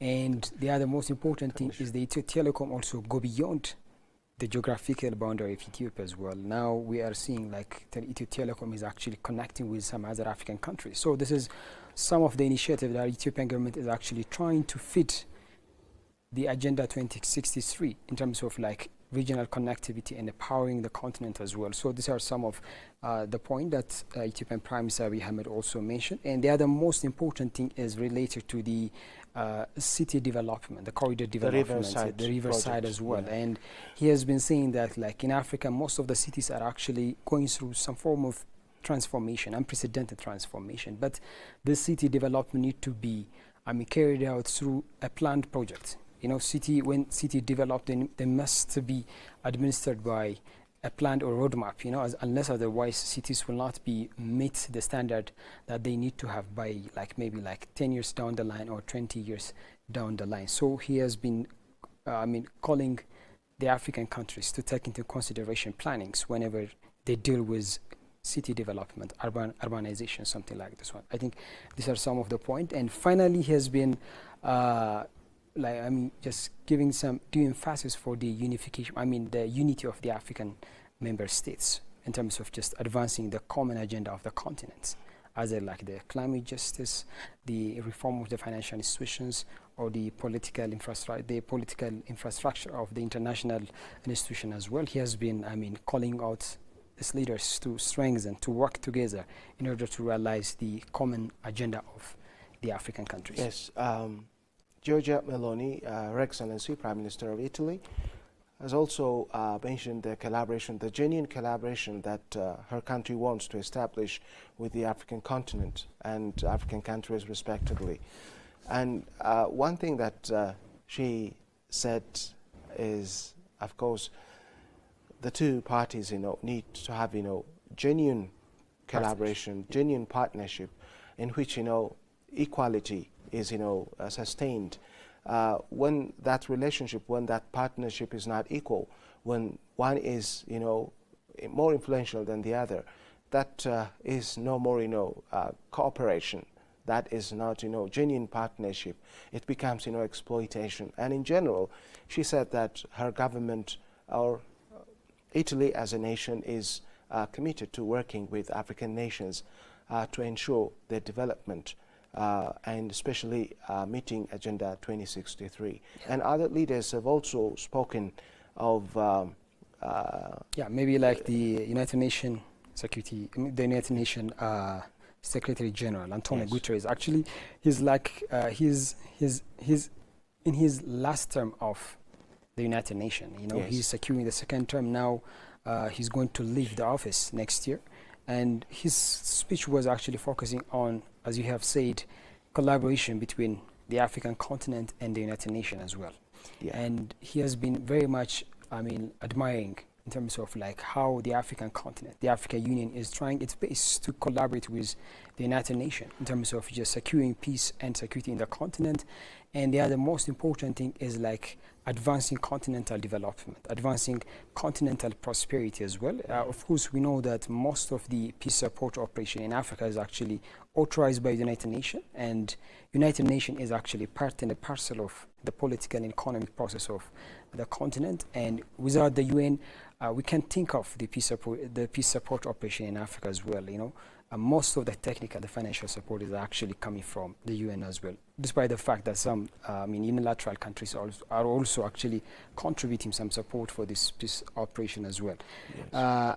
He pledged when he left the office, he will put Africa at his heart. Exactly. Whenever he talk with like anybody, whenever he go, whatever he does, he will think about Africa. And then he pledged to make Africa the center of his maybe next adventure as well. Yeah. So that's a good thing.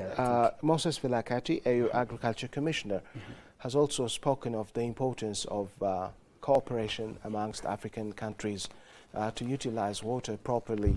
And he just mentioned as many as 40 million Africans stay away from potable water, and as many as 760 million don't have access to sanitation. And this is a big challenge that needs to be addressed. Well, Barakat, the other thing that I want to mention at last is, of course, we have a new AU chairperson. Yeah. And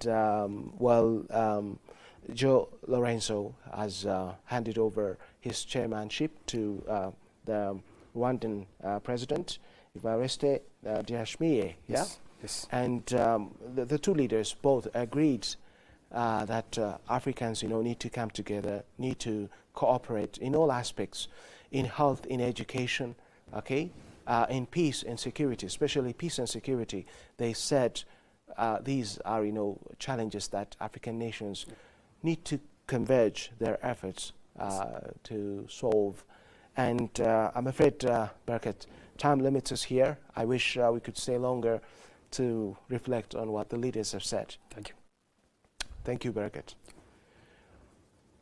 Viewers, our recap ends right here, and we hope you've enjoyed what we have been doing so far. And POA brings you the events of the Africa Union Summit, the 39th AU Summit, as it takes place at the African Union's headquarters in Addis Ababa, and maybe in other places as well. Thank you very much for watching. Goodbye for now.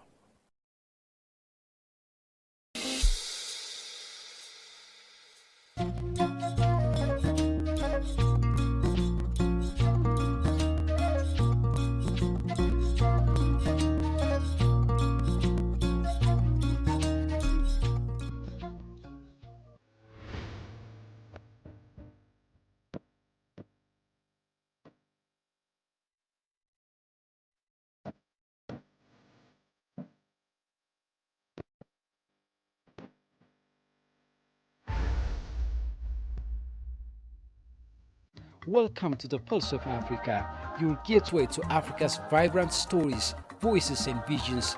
Join us every Monday and Wednesday for POA in Depth, where we provide sharp analysis of pressing current affairs, keeping you informed and engaged. Tuesdays feature the Africa We Want, dedicated to the African Union's Agenda 2063, discover Africa's journey toward a prosperous and integrated future. On Thursdays, tune into El Dorado, highlighting Africa's rich natural resources and how they can drive true prosperity. Fridays bring you Roundup, where seasoned journalists discuss enduring issues shaping our continent's destiny. Saturdays showcase the editorial, offering Pulse of Africa's perspective on Africa's challenges and opportunities, and celebrate the notables, recognizing remarkable Africans making a difference. And don't forget, Sundays are for Africa Melody, honoring our culture, music and entertainment. So tune into the Pulse of Africa and experience the vitality of our continent every day of the week. Subscribe now.